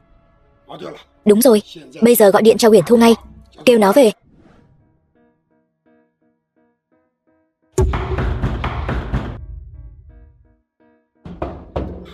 Đến liền. Đến cũng nhanh đấy. Tránh ra cho tôi, tên ăn mày thối tha. Tố Uyển Thu, chị lại đây cho tôi. Tố Thi Mạn, em đến làm gì? Tôi gọi cho chị bao nhiêu cuộc điện thoại, chị không nghe máy, nhất định phải để tôi đến mời chị mới chịu sao? Em muốn làm gì? Đi với tôi. Hợp đồng của Tôn thị tập đoàn chỉ có chị mới ký được, đi ký hợp đồng với tôi. Đợi một chút, đã là cầu xin người khác, phải thể hiện chút thành ý chứ. Cái thái độ cao ngạo của cô không giống như thái độ của người đi cầu xin. Cái tên ăn mày thối tha này, ở đây nào có phần cho mày nói. Tôi xin cô, trước khi mắng người khác, làm ơn tìm hiểu rõ ràng đã. Cái hợp đồng này của các người không có Uyển Thu nhà chúng tôi, các người căn bản không thể ký. Làm hỏng chuyện này, cô có tin lão gia sẽ đuổi cả cô đi không? Tiêu Thần, rốt cuộc anh muốn làm gì? Tôi đã nói rồi mà, cầu xin người khác thì phải có thái độ của người đi cầu xin. Anh Tố Uyển Thu, coi như em cầu xin chị, được không? Không có thành ý, vẫn là nên quay về đi. Làm gì vậy? Tố Uyển Thu, chị không thể đối xử với em như vậy. Em đã hạ mình cầu xin chị rồi, chị đồng ý với em đi mà. Cô làm rõ chút. Việc có cầu xin hay không là chuyện của cô, còn việc có đồng ý hay không là chuyện của chúng tôi. Và lại nói thêm, Uyển Thu đã quyết định rồi, sẽ không quay về Tố thị tập đoàn nữa. Tiêu Thần, anh dám đùa giỡn với tôi? Anh vui không? Thôi cứ thế đi. Đi, về nhà đi. Tiêu Thần, rốt cuộc là chuyện gì thế này? Chủ tịch tập đoàn Tôn thị biết con trai ông ta phạm lỗi nên đến xin lỗi em đây mà. Một nhân vật lớn như ông ta có cần thiết phải xin lỗi em không? Những nhân vật lớn này ấy, điều quan tâm nhất chính là danh tiếng của bản thân họ. Em xem con trai ông ta kìa, hỗn xược như thế, sớm muộn gì cũng gây ra chuyện lớn thôi. Vậy đến lúc đó tập đoàn Tôn thị ông ta cũng xong đời rồi. Đúng là vậy thật, phải không? Này, em đi đâu đấy? Còn phải nói sao? Đương nhiên là nhanh chóng về công ty với tập đoàn Tôn thị, ký hợp đồng rồi. Gì cơ? Em thật sự định ký hợp đồng với họ sao? Này em mau quay lại. Em nghe anh nói này. Uyển Thu, em vội cái gì chứ? Người nên vội là tập đoàn Tố thị của họ. Trước đây em ở Tố gia chịu nhiều ấm ức như vậy, không thể dễ dàng bỏ qua như thế được. Đúng vậy mẹ, nhưng dù sao em cũng là người của Tố gia mà. Em là tự mình coi mình là người của Tố gia, người ta chưa chắc đã nghĩ như vậy. Được rồi, chuyện này ấy, em nghe anh đi, họ còn phải đến nữa chứ. Xin hỏi, Trần Văn Hào. Ai là cô Tố Uyển Thu? Anh là? Tôi đến xem mắt. Văn Hào phải không? Mau mời ngồi.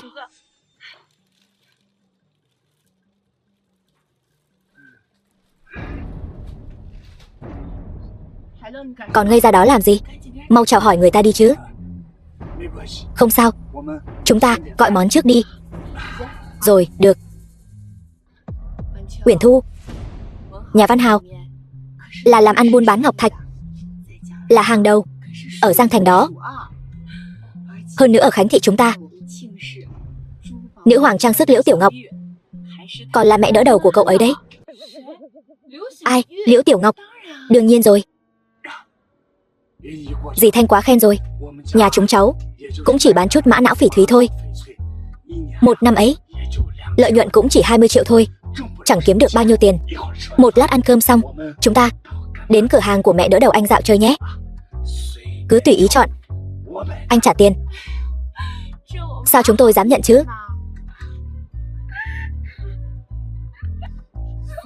Tố Uyển Thu, con đủ rồi đấy. Có gì mà buồn cười chứ? Uyển Thu không phải vì gặp anh Trần mà cười, mà cười là vì thân phận của anh Trần. Anh Trần, anh thật sự là con nuôi của Liễu Tiểu Ngọc sao? Cậu đến làm gì? Đương nhiên là đến tìm vợ tôi rồi. Vị này là ai? Tôi quên tự giới thiệu. Tôi là chồng của Tố Uyển Thu. Tôi tên là Tiêu Thần, là chồng cũ.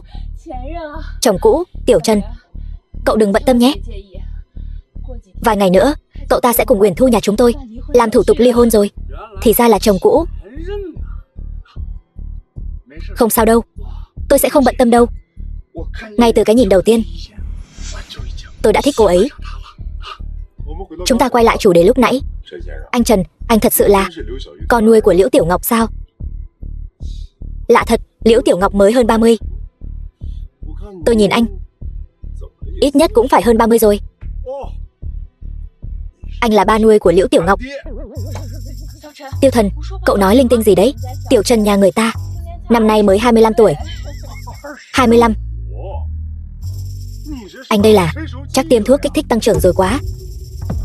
Tên ăn mày thối tha, cậu câm miệng lại cho tôi. Tiểu Trần, cậu tuyệt đối đừng bận tâm nhé. Vài ngày nữa, cậu ta sẽ lập tức biến mất hoàn toàn khỏi Uyển Thu. Anh Trần, cảm ơn vì sự yêu thích của anh, nhưng tôi đã kết hôn rồi và có một cô con gái. Chúng ta không thể nào. Tiêu Thần phải không? Nghe nói anh là một tên ăn mày. Anh nghĩ anh xứng đáng với cô gái ưu tú như vậy sao? Nếu tôi là anh, sẽ chủ động rời xa Uyển Thu. Bởi vì ăn mày căn bản không xứng đáng có tình yêu. Chỉ có tôi mới có thể mang lại hạnh phúc cho Uyển Thu. Dựa vào đâu mà nói vậy? Viên mã não đỏ phương Nam này trị giá 16 vạn. Viên ngọc lục bảo này trị giá 32 vạn. Viên thủy tinh lão khanh này trị giá 30 vạn. Sợi dây chuyền vàng dòng này 100 gram trị giá 18 vạn. Anh có gì? Anh có thể cho Uyển Thu cái gì? Ai cho cậu uống đấy? Sao vậy? Thấy Tiểu Trần nhà người ta gia tài bạc vạn, cậu tự ti rồi phải không? Tiểu Trần nhà người ta có thể tặng cho Uyển Thu nhà chúng tôi đồ trang sức hàng hiệu trị giá mấy triệu. Còn cậu thì sao? Chỉ có thể tặng loại hàng rẻ tiền ở vỉa hè này. Loại đồ bỏ đi này, sao anh có thể so với Tiểu Trần được? Cô đừng nói vậy. Dù thế nào đi nữa cháu cũng sẽ không ly hôn với Tiêu Thần đâu. Con bé này, sao con bướng thế hả? Tiểu Trần, cháu sao vậy? Dì Thanh, cháu đi vệ sinh một lát.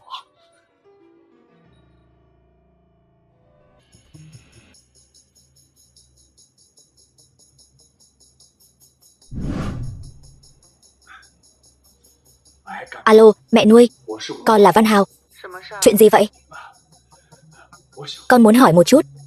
Lần trước mẹ nói báu vật trấn tiệm của Phỉ Thúy Lâu chúng ta, trái tim thiên thần đã được bán rồi.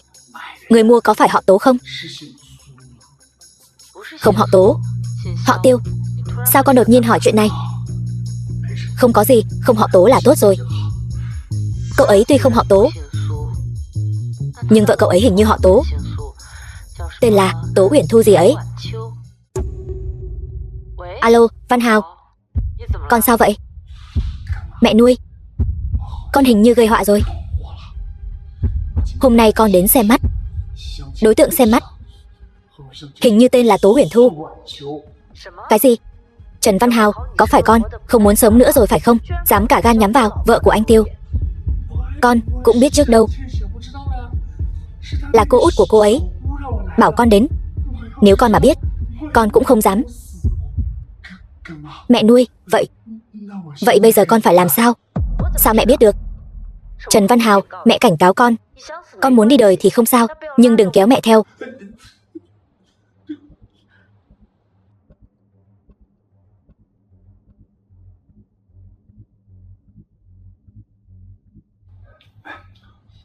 Món đồ này của cậu giả quá rồi đấy. Cái này còn rơi cả vụn ra kia. Mày có phải chán sống không? Đổi cọng này của tôi với của cậu nhé. Tiểu Trần, cháu sao vậy? Không khỏe hả? Mau uống chút nước đi. Không cần đâu dì Tố. Cháu thấy anh Tiêu và Uyển Thu đơn giản là trời sinh một cặp, trai tài gái sắc, xứng đôi vừa lứa. Cái gì? Thật mà dì Tố. Dì cứ thật sự nhẫn tâm chia rẽ họ sao? Tiểu Trần, sao vậy? Cháu bị cửa đập vào đầu hả? Thực ra dì Tố, cháu còn một chuyện muốn thú nhận. Nhà chúng cháu thực ra đã sớm phá sản rồi. Cháu bây giờ chỉ là cố làm ra vẻ giàu có. Dì xem, cái mã não nam hồng này thực ra chỉ là đá cuội màu đỏ, còn cái ngọc lục bảo này chỉ là vỏ chai thủy tinh. Mấy thứ này cộng lại chưa đến 100 tệ. Còn nữa, cái dây chuyền vàng này còn bị phai màu rồi. Toàn là đồ giả. Tiểu Trần, cháu đây là... Cho nên, dì tuyệt đối đừng ép anh Tiêu và Uyển Thu ly hôn nhé. Họ chính là một cặp trời sinh mà. Cái đó, cháu có việc rồi, xin phép đi trước. Anh Tiêu, Uyển Thu, tôi chúc hai người trăm năm hạnh phúc, sớm sinh quý tử nhé. Này Tiểu Trần, cô út, đừng bày trò quái gở như này nữa. Chuyện này quá không đáng tin cậy. Được rồi Uyển Thu, vậy con cứ ở với cái tên ăn mày thối đó cả đời đi. Chuyện của hai người sau này đừng kêu tôi quản nữa. Cô út. Cô Thi Mạn hôm nay mời tôi đến nơi này. Lý Tường, có chuyện gì không? Tập đoàn Tôn Sắc nhập một lô vải, ông là người phụ trách nhận hàng và kiểm hàng. Hy vọng chú Lý lúc đó có thể nương tay một chút. Không được, tuyệt đối không được. Cô Uyển Thu đã nói rồi, dự án lần này rất quan trọng, tuyệt đối không được xảy ra sai sót dù chỉ một chút. Tố Uyển Thu cô ta là cái thá gì chứ? Chú Lý, chỉ cần chú đồng ý, lợi ích thì đương nhiên sẽ không thiếu phần chú. Cô Thi Mạn, tôi biết cô và Uyển Thu có mâu thuẫn, nhưng dự án này tôi khuyên cô đừng có ý đồ xấu. Nếu không, cô sẽ không gánh nổi hậu quả đâu. Chuyện hôm nay tôi coi như chưa xảy ra, sau này tôi cũng không muốn nhìn thấy nữa. Nếu không, tôi sẽ đến chỗ chủ tịch để tố cáo cô. Ông muốn tố cáo tôi hả? Nếu ông làm vậy, tôi nhất định sẽ kéo ông theo. Chuyện này liên quan gì đến tôi? Những năm qua ông ở công ty làm những chuyện đó, ông nghĩ tôi không biết sao? Nếu bản tiểu thư không có chút át chủ bài thì có đến tìm ông giúp đỡ sao? Cô biết những gì? Ông là người đã 50 tuổi rồi, trên có già dưới có trẻ. Nếu tôi nói ra việc ông bỏ bê công việc, nhận hối lộ thì sao? Ông nghĩ ông sẽ phải ngồi tù bao nhiêu năm? Tố Thi Mạn, cô đừng quá đáng. Tôi đang ép ông đấy. Làm hay không, tự ông chọn đi. Một là nhặt tấm sách lên, cầm chai thuốc này, làm theo lời tôi nói. Hai là tôi sẽ đi tố cáo ông.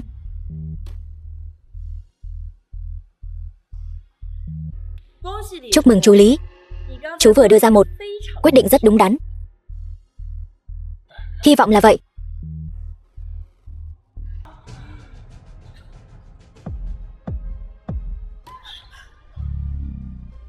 Dám đụng đến người nhà của tôi, mày có mấy cái mạng. Cô Út, cô đứng yên ở đây, tôi giúp cô chút giận.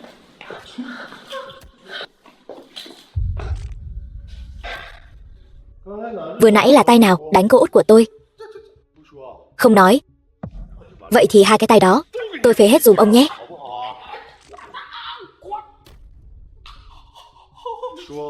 Nói xem ai phái đến. Tôi. Không nói. Là Tố Thi Mạn. Ông nói gì? Là Tố Thi Mạn. Cô ta cho tôi 20 vạn, bảo tôi rắc một ít thuốc nước vào lô vải đó. Lý Tường, đồ vong ơn bội nghĩa. Uyển Thu ở công ty đã đối xử với ông thế nào ông quên rồi sao? Tôi cũng không còn cách nào khác. Chuyện này Tố Thi Mạn cô ta có bằng chứng. Tôi hối lộ và nhận hối lộ. Nếu tôi không giúp cô ta sẽ kiện tôi. Tôi thật sự bị ép buộc. Cô Út, chuyện này đã sáng tỏ rồi. Cô nói xem phải làm thế nào. Tôi nghe cô. Đi, thay Uyển Thu lấy lại công bằng.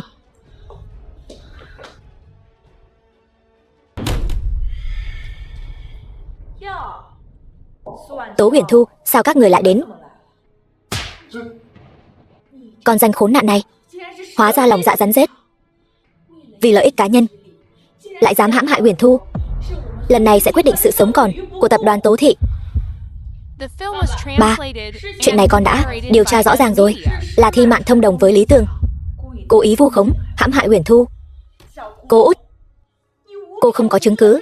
Đây là phỉ báng, phải chịu trách nhiệm pháp luật. Phỉ báng. Được, người liên quan đang ở đây, vậy thì nói cho rõ ràng đi.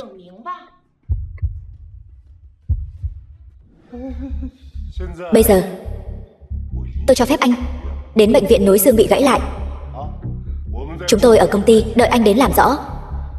Đương nhiên anh cũng có thể không làm theo, hoặc là nhân cơ hội bỏ trốn. Nhưng nếu để tôi bắt được anh, từng cái xương trên người anh tôi sẽ bẻ từng cái một. Vâng, được. Nói. Chủ tịch, tôi sai rồi. Chuyện này không liên quan đến cô Uyển Thu. Là cô ta. Là cô Tố Thi Mạn. Là cô Tố Thi Mạn ép tôi làm. Là cô ta muốn hãm hại cô Uyển Thu. Lý Tường, rốt cuộc ông đã nhận bao nhiêu hối lộ từ Tố Uyển Thu, lại dám vu khống tôi như vậy? Ông nội, ông đừng tin lời ông ta. Ông nội, chú Lý không nhận hối lộ gì từ cháu. Lời chú ấy nói là thật. Chị nói bậy. Dự án này luôn là do chị phụ trách. Chị chỉ là sợ người khác nói chị ăn tiền hoa hồng nên mới đổ hết tội lỗi lên người cháu. Ông nội, Uyển Thu, cháu quá làm ông thất vọng rồi. Ông ơi, ý ông là sao? Cháu tự xem lại đi. 6 năm trước cháu đã hủy hôn, rồi đi theo một tên ăn mày hôi hám. 6 năm sau lại nhận tiền hối lộ, mua chuộc lòng người, khiến Tố gia chúng ta rơi vào cảnh vạn kiếp bất phục. Tố Trấn Quốc, bà bị lẫn rồi hả? Ba lôi chuyện 6 năm trước ra làm gì? Thái độ của ông cháu đã hiểu rõ rồi. Dù cháu nói gì hay làm gì, đúng hay sai, ông cũng sẽ không tha thứ cho lỗi lầm 6 năm trước của cháu. Cho dù chuyện này đã rõ như ban ngày chính là Tố Thi Mạn làm, ông vẫn sẽ nói giúp cho cô ta. Tại sao? Bởi vì chồng của Tố Thi Mạn là Trương gia Bách Thảo Đường, còn chồng của con chỉ là một tên ăn mày. Câm miệng, toàn nói bậy. Uyển Thu, cái tát này con nhận rồi. Ông ơi, hy vọng sau này ông có thể giữ gìn sức khỏe, tha thứ cho Uyển Thu. Không thể phụng dưỡng ông. Uyển Thu. Được lắm. Tố Trấn Quốc, ông bây giờ lại trở nên không phân biệt phải trái như vậy. Uyển Thu đi rồi, vậy tôi Tố Vân Thanh cũng không cần ở lại nữa. Đi, đi hết đi. Đi rồi thì đừng bao giờ quay lại nữa. Không hay rồi. Tập đoàn Tôn Thị gửi tin đến, muốn chấm dứt mọi hợp tác với chúng ta. Cái gì? Ba, Chủ tịch. Tố Uyển Thu, cô đúng là tiện nhân. Tất cả chuyện này đều là do cô đã tính toán trước, đúng không? Tôi lại làm sao? Tập đoàn Tôn Thị đã gửi tin đến chấm dứt mọi hợp tác với Tố gia chúng ta, mà chuyển sang hợp tác riêng với một mình cô. Vậy thì sao chứ? Liên quan gì đến các người? Hai người các người luôn luôn tính kế Tố gia chúng tôi. Các người đều là những kẻ ăn cây táo rào cây sung, những kẻ xấu xa vong ơn bội nghĩa. Sở dĩ trước đây tôi nhịn cô là vì cô vẫn còn là họ hàng của vợ tôi. Nhưng bây giờ Uyển Thu không còn liên quan gì đến Tố gia các người nữa. Cô mà chửi thêm một câu nữa, tôi sẽ tát cô một cái. Các người chờ đấy cho tôi.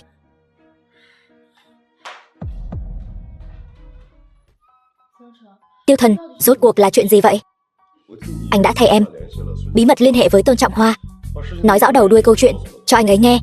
Anh ấy rất tức giận với cách làm của tập đoàn Tố Thị, thế là quyết định chỉ hợp tác với một mình em. Hợp tác với em hả? Anh đã nói với anh ấy em quyết định mở một công ty thời trang của riêng mình. Mở công ty hả? Nhưng em không có tiền.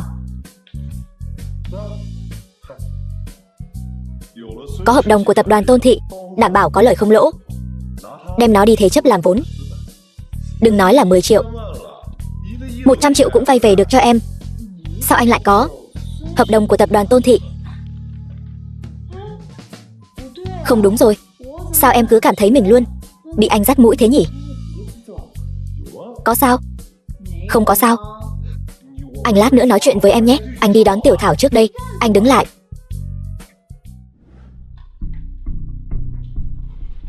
Thưa Chủ tịch, tập đoàn Tôn Thị đã cắt đứt mọi giao dịch kinh doanh với chúng ta. Bên Vạn Thành, Đường Tổng cũng gửi tin đến hủy bỏ tư cách gia nhập của chúng ta. Không chỉ vậy, mấy nhà cung cấp vải đã hợp tác trước đây đều như thể đã bàn bạc trước vậy. Tất cả đều đến đòi chúng ta thanh toán nốt. Đây đúng là tường đổ mọi người cùng xô. Ba, trong tài khoản của chúng ta không có nhiều tiền như vậy. Cứ thế này mãi, nhà họ Tố chúng ta chẳng phải sẽ phá sản sao? Để vượt qua khó khăn này, chúng ta cần bao nhiêu tiền? Ước tính ít nhất cũng phải 20 triệu. Trời diệt nhà họ Tố ta rồi. Ba, hay là chúng ta tìm Uyển Thu về đi? Không được. Nhà họ Tố chúng ta đến nông nỗi như ngày hôm nay, tất cả đều là do nó hại. Cái người phụ nữ lòng dạ rắn rết, ăn cây táo rào cây sung đó, làm sao có thể để nó quay về nhà họ Tố nữa? Không tìm Uyển Thu về, con còn có cách nào khác sao? Hay là chúng ta gọi Thiên Hạo về nghĩ cách xem sao? Nhà họ Bách Thảo Đường của cậu ấy gia sản đồ sộ. Hay là bảo họ cho chúng ta vay một ít tiền, để con thử xem. Không cần gọi điện đâu, con đến rồi đây. Này Thiên Hạo, vừa đúng lúc chúng tôi đang tìm con có việc cần bàn. Chuyện của tập đoàn Tố Thị con đã nghe nói rồi.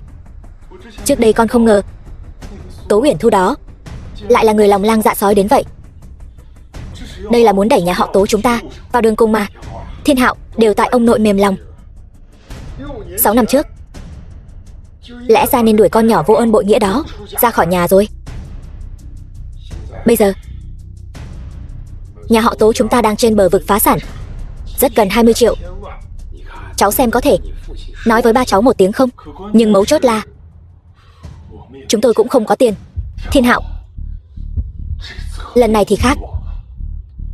Nếu con có thể giúp chúng tôi sống sót qua cơn khủng hoảng, vậy thì con chính là ân nhân lớn của gia đình họ Tố của chúng tôi. Không phải Trương gia chúng tôi không muốn giúp đỡ việc này. Đó là 20 triệu tiền mặt. Thực sự thì đó không phải là một số tiền nhỏ. Gia đình họ Trương thực sự không thể lấy ra được. Thế thì nếu chú mượn thì sao? Ngay cả khi vay mượn từ người thân và bạn bè, làm sao trong thời gian ngắn mà vay được nhiều như vậy? Trời ơi, muốn phá hoại Tố gia của tôi. Nhưng con có một giải pháp có thể nhanh chóng giúp đỡ Tố gia có được số tiền này. Cách gì? Chúng ta có thể đi vay. Không được. Chuyện vay mượn chúng tôi đã thử rồi. Tố gia hiện nay đứng giữa làn sóng chỉ trích. Ngay cả ngân hàng cũng không muốn gặp chúng tôi. Tôi có cách để làm điều này. Chú hai của con ở Khánh Thị là giám đốc cấp cao trong bộ phận tín dụng của ngân hàng. Ông ấy có thể cho mọi người vay tiền. Có thật không? Nhưng chú hai của con có một điều kiện cần phải thương lượng. với trưởng bối các vị. Điều kiện gì? Nói. Ông ấy cần Tố gia dùng sổ đỏ miếng đất ở Nam Sơn Bình để thế chấp. Thiên Hạo, ngoại trừ nhà máy của Tố gia chúng ta, vậy thì còn những phương pháp nào khác để chú của cháu cho chúng tôi vay tiền không? Ông nội, bây giờ thực sự không có cách nào khác. Vậy thôi, cháu đã cầu xin chú cháu, phải mất một thời gian dài ông ấy mới đồng ý. Ông không thể thay thành cái gì khác nữa sao? Cháu biết ông đang lo lắng mảnh đất đó có thể gây ra vấn đề, nhưng miễn là chúng ta thực hiện thanh toán đúng hạn, mảnh đất đó không phải vẫn là của Tố gia sao? Ông nội, đừng lo lắng. Về vấn đề lãi suất, cháu sẽ để chú của cháu cung cấp cho ông mức thấp nhất. Ông nội, Thiên Hạo nói đúng. Bây giờ có một ngân hàng sẵn sàng cho chúng ta vay tiền là đã rất hiếm có rồi. Ngoài ra, nhà xưởng Nam Sơn Bình của chúng ta chỉ là thế chấp, cũng không phải là bán đi. Mảnh đất đó là nền tảng của Tố gia chúng ta. Nếu có chuyện gì không ổn thì sao? Không chỉ riêng tập đoàn Tố gia của chúng ta cũng sẽ đi đời. Đến lúc đó, những người ngồi ở đây, từng người một, đều là tội đồ của gia tộc Tố. Là tội đồ đó.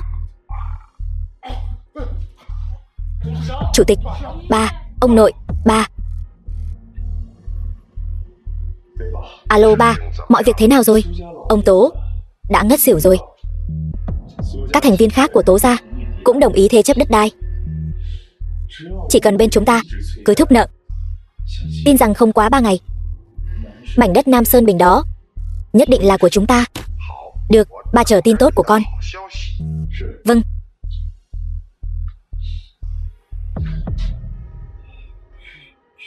Ba vợ. Thiên Hạo, nhà họ Trương các người tại sao lại muốn mảnh đất Nam Sơn Bình như vậy chứ? Chú nói gì vậy? Con không hiểu. Lần trước con nói chuyện điện thoại với ba con, lúc đó chú đã nghe thấy hết rồi. Sở dĩ chú không vạch trần con là vì chú vẫn luôn đang suy nghĩ một vấn đề. Các người tại sao lại muốn mảnh đất đó chứ? Cái này con không tiện nói. Vậy chú cũng không ép con. Chú hỏi con một câu nữa. Tình cảm của con dành cho Thi Mạn rốt cuộc là thật hay giả vậy? Được rồi, chú hiểu rồi. Con xin lỗi chú. Không cần xin lỗi. Con vốn dĩ tiếp cận Thi Mạn là đã có mục đích rồi. Chú có thể giúp con lấy được cái miếng đất đó, nhưng mà chú có một điều kiện. Điều kiện gì? Chú không quan tâm con có yêu Thi Mạn hay không, nhưng chú hy vọng các con có thể kết hôn.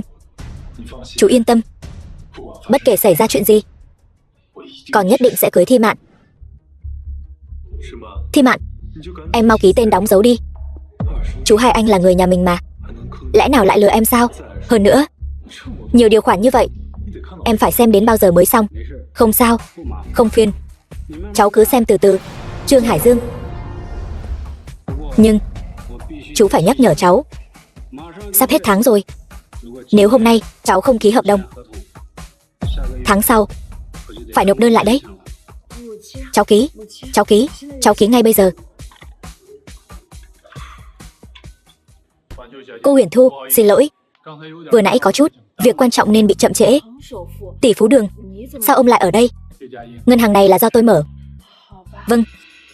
Hôm nay chúng tôi đến đây là muốn vay tiền ngân hàng để mở công ty. Tốt quá. Muốn vay bao nhiêu? 30 triệu. 30 triệu sao? Nếu không được thì chúng tôi không làm phiền nữa. Cô Huyền Thu khoan đã. Tôi thấy 30 triệu có phải là quá ít không? Tỷ phú Đường nói đúng. 30 triệu thì làm sao đủ được? Tôi thấy nếu vay thì vay 100 triệu. Anh đừng phá rối. Ngài Tiêu nói đúng. Nếu vay thì vay 100 triệu. Nhưng chúng tôi không có bất kỳ tài sản thế chấp nào cả. Chỉ cần dựa vào bản hợp đồng này, tương lai có tư cách gia nhập Vạn Thành đã đáng giá 100 triệu rồi. 100 triệu vay được dễ như thế sao? Vẫn không tin sao? Em chỉ là cảm thấy vay ngân hàng ở Khánh Thị từ khi nào lại trở nên đơn giản như vậy? Tố Huyền Thu, con đàn bà phản bội, ăn cháo đá bát. hại Tố gia chúng tôi thê thảm như vậy. Vì dự án hợp tác nên tôi chỉ có thể vay vốn để giải quyết cuộc khủng hoảng. Điều này liên quan gì tới tôi? Đây không phải lỗi của tôi. Tố gia đã nuôi cô nhiều năm như vậy, đúng là không bằng nuôi một con chó. Cô có tin?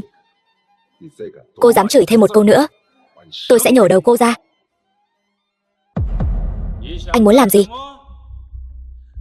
Đây là ngân hàng, xã hội pháp quyền, anh không thể đùa dẫn được. Sao vậy?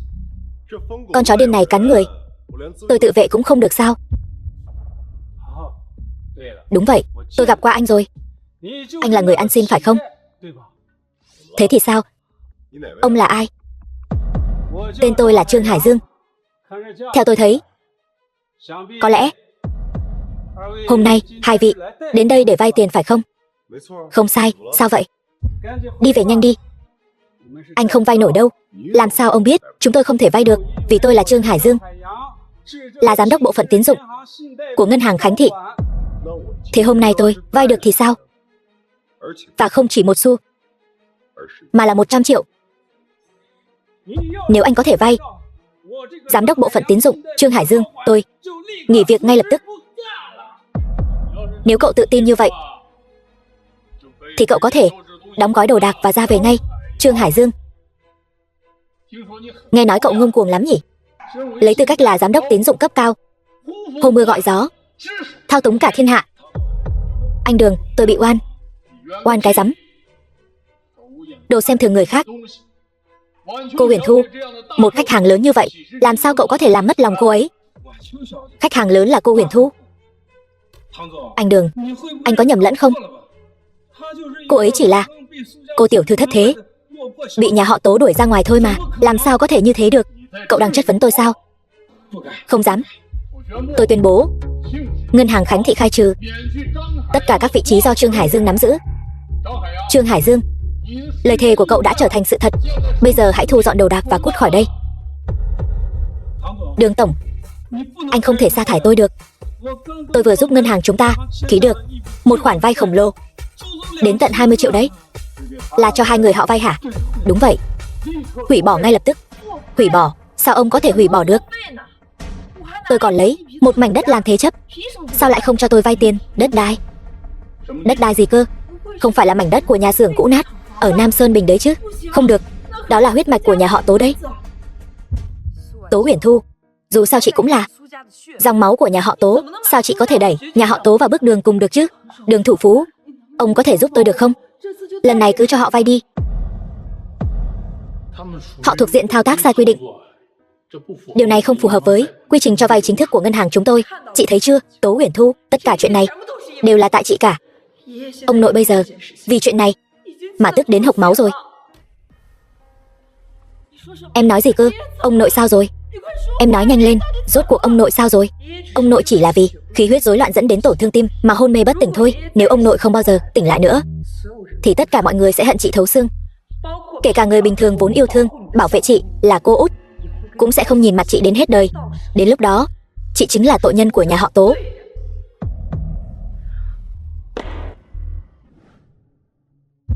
Cái đồ vô dụng nhà mày, lề mề chậm chạp kéo dài đến giờ, ngay cả chuyện nhỏ thế này mày cũng không làm được. Ba, chuyện đã thành ra thế này rồi, ba trách con cũng vô ích thôi. Vậy còn giấy tờ đất ở Nam Sơn Bình, chúng ta có lấy không? Lấy. Đây là thứ nhà họ Tố, nợ nhà họ Trương chúng ta, phải bằng mọi giá lấy về. Vậy lấy thế nào đây? Bằng cách nhẹ nhàng không được, thì phải dùng cách mạnh mẽ.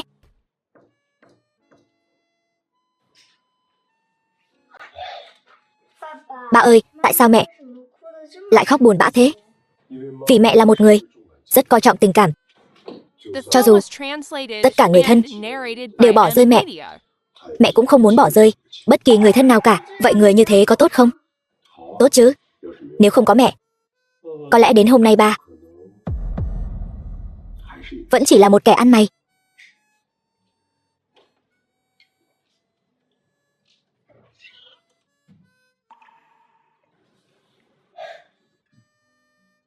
Uyển Thu, muốn về thì về đi, đừng để bản thân phải hối tiếc.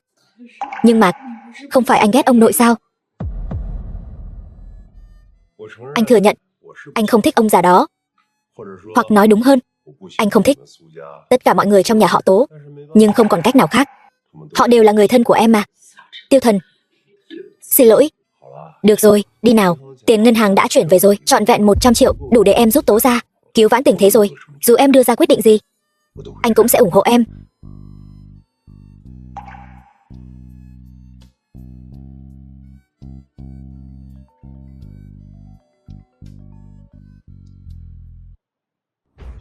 Anh Tiêu ơi, có chuyện rồi. Sao vậy? Bách Thảo Đường Trương gia dẫn theo một đám đông kéo đến biệt thự Tố gia. Hắn ta là kẻ bán thảo dược, đến đó thì làm được gì? Anh Tiêu có lẽ không biết, Bách Thảo Đường Trương gia sau lưng đã làm một số kinh doanh không đứng đắn. Tố gia e rằng sẽ gặp rắc rối lớn rồi. Sao chỉ có mấy người các người? Kể từ khi chúng ta vay vốn thất bại, những người trong công ty này, người đi thì đi, người tản thì tản. Đi thì đi, đi hết đi.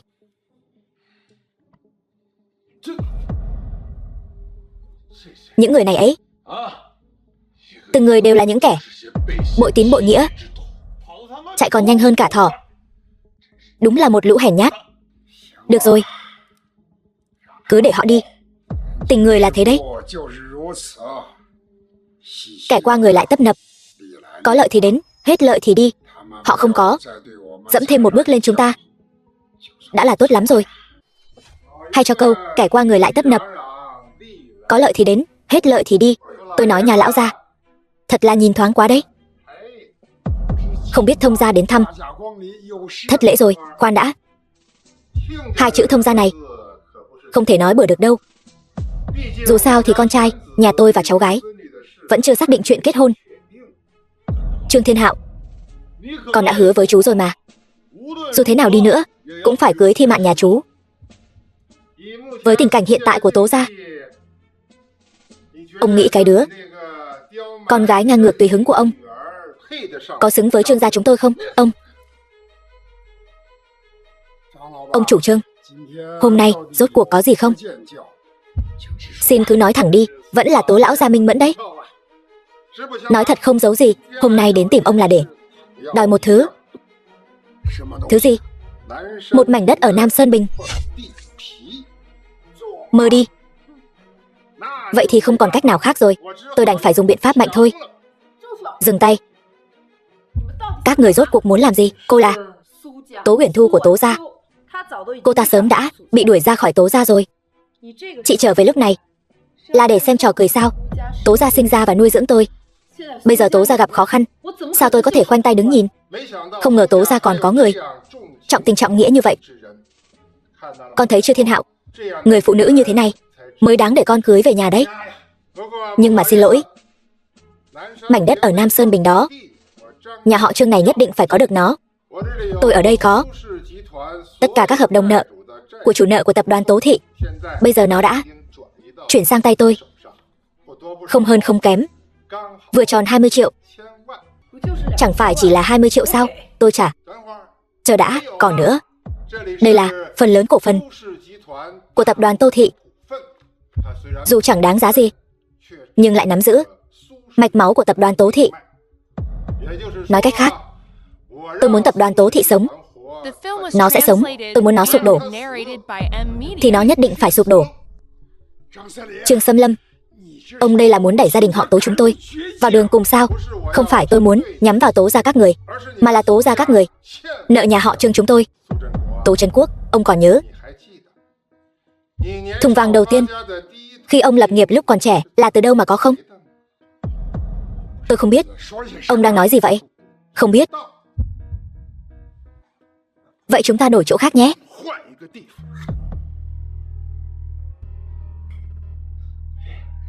Ông nội. Tố Trấn Quốc, ông dựa vào vợ để leo lên, rồi nhẫn tâm bỏ rơi người vợ chung sống lâu năm, dốc hết tâm cơ cướp đi miếng đất ở Nam Sơn Bình. Đồ vong ơn bội nghĩa, chiếm chỗ người khác như anh. Đến lúc phải trả giá rồi.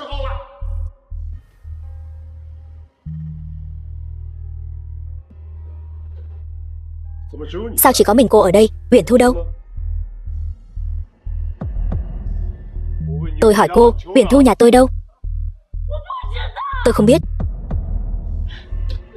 Thi Mạn. Thi Mạn, em đi đâu đấy?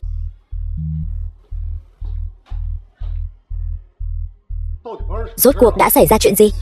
Tố gia đã xong đời rồi. Nếu anh muốn cứu Uyển Thu thì hãy đến Nam Sơn Bình đi. Có lẽ vẫn còn kịp.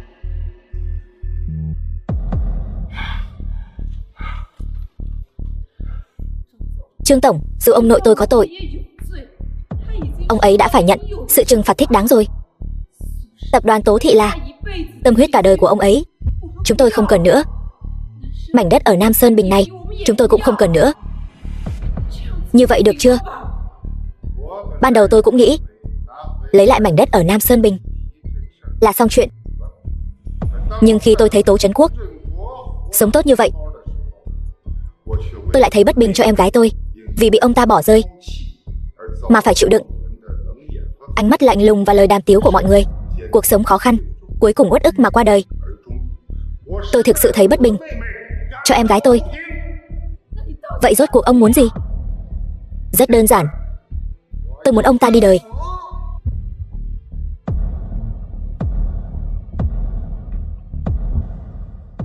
Vợ của Tiêu Thần tôi, không ai được động vào cô ấy. Cậu là cái thá gì? Xử lý nó cho tôi.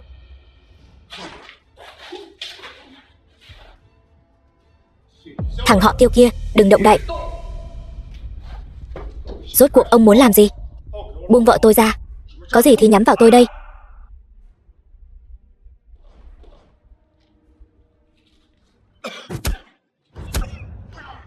Được rồi.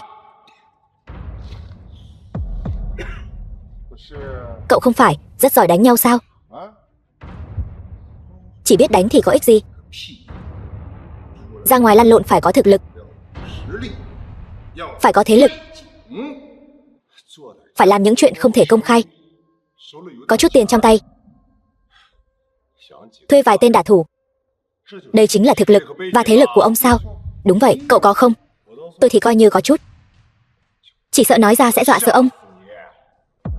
Tôi lại muốn biết cậu nói có là thật không? Nhưng cậu không có cơ hội này. Tôi vốn dĩ định lấy lại mảnh đất thuộc về Trương gia tôi, xử lý tên bạc tình Tố Trấn Quốc này. Nhưng mà hai người các người thật sự hiếu thuận, nhất định phải ngăn cản. Vậy thì không trách tôi được, chỉ đành tiễn các người cùng nhau đi gặp Diêm Vương. Lên cho tôi. Long Vương, chúng tôi đến cứu ngài rồi.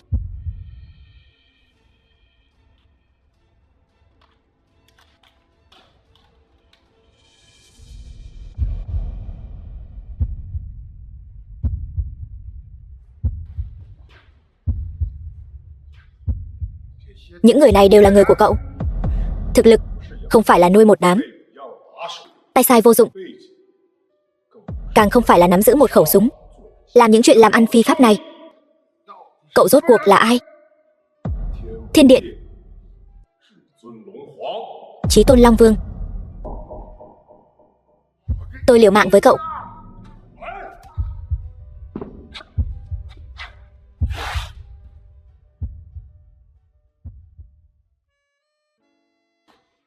Ông nội ông không sao chứ? Đều là lỗi của ông nội. Ông nội đã trách nhầm cháu rồi. Ông nội tuổi đã cao rồi, nhiều chuyện rất dễ hồ đồ. Tố gia, sau này giao cho con.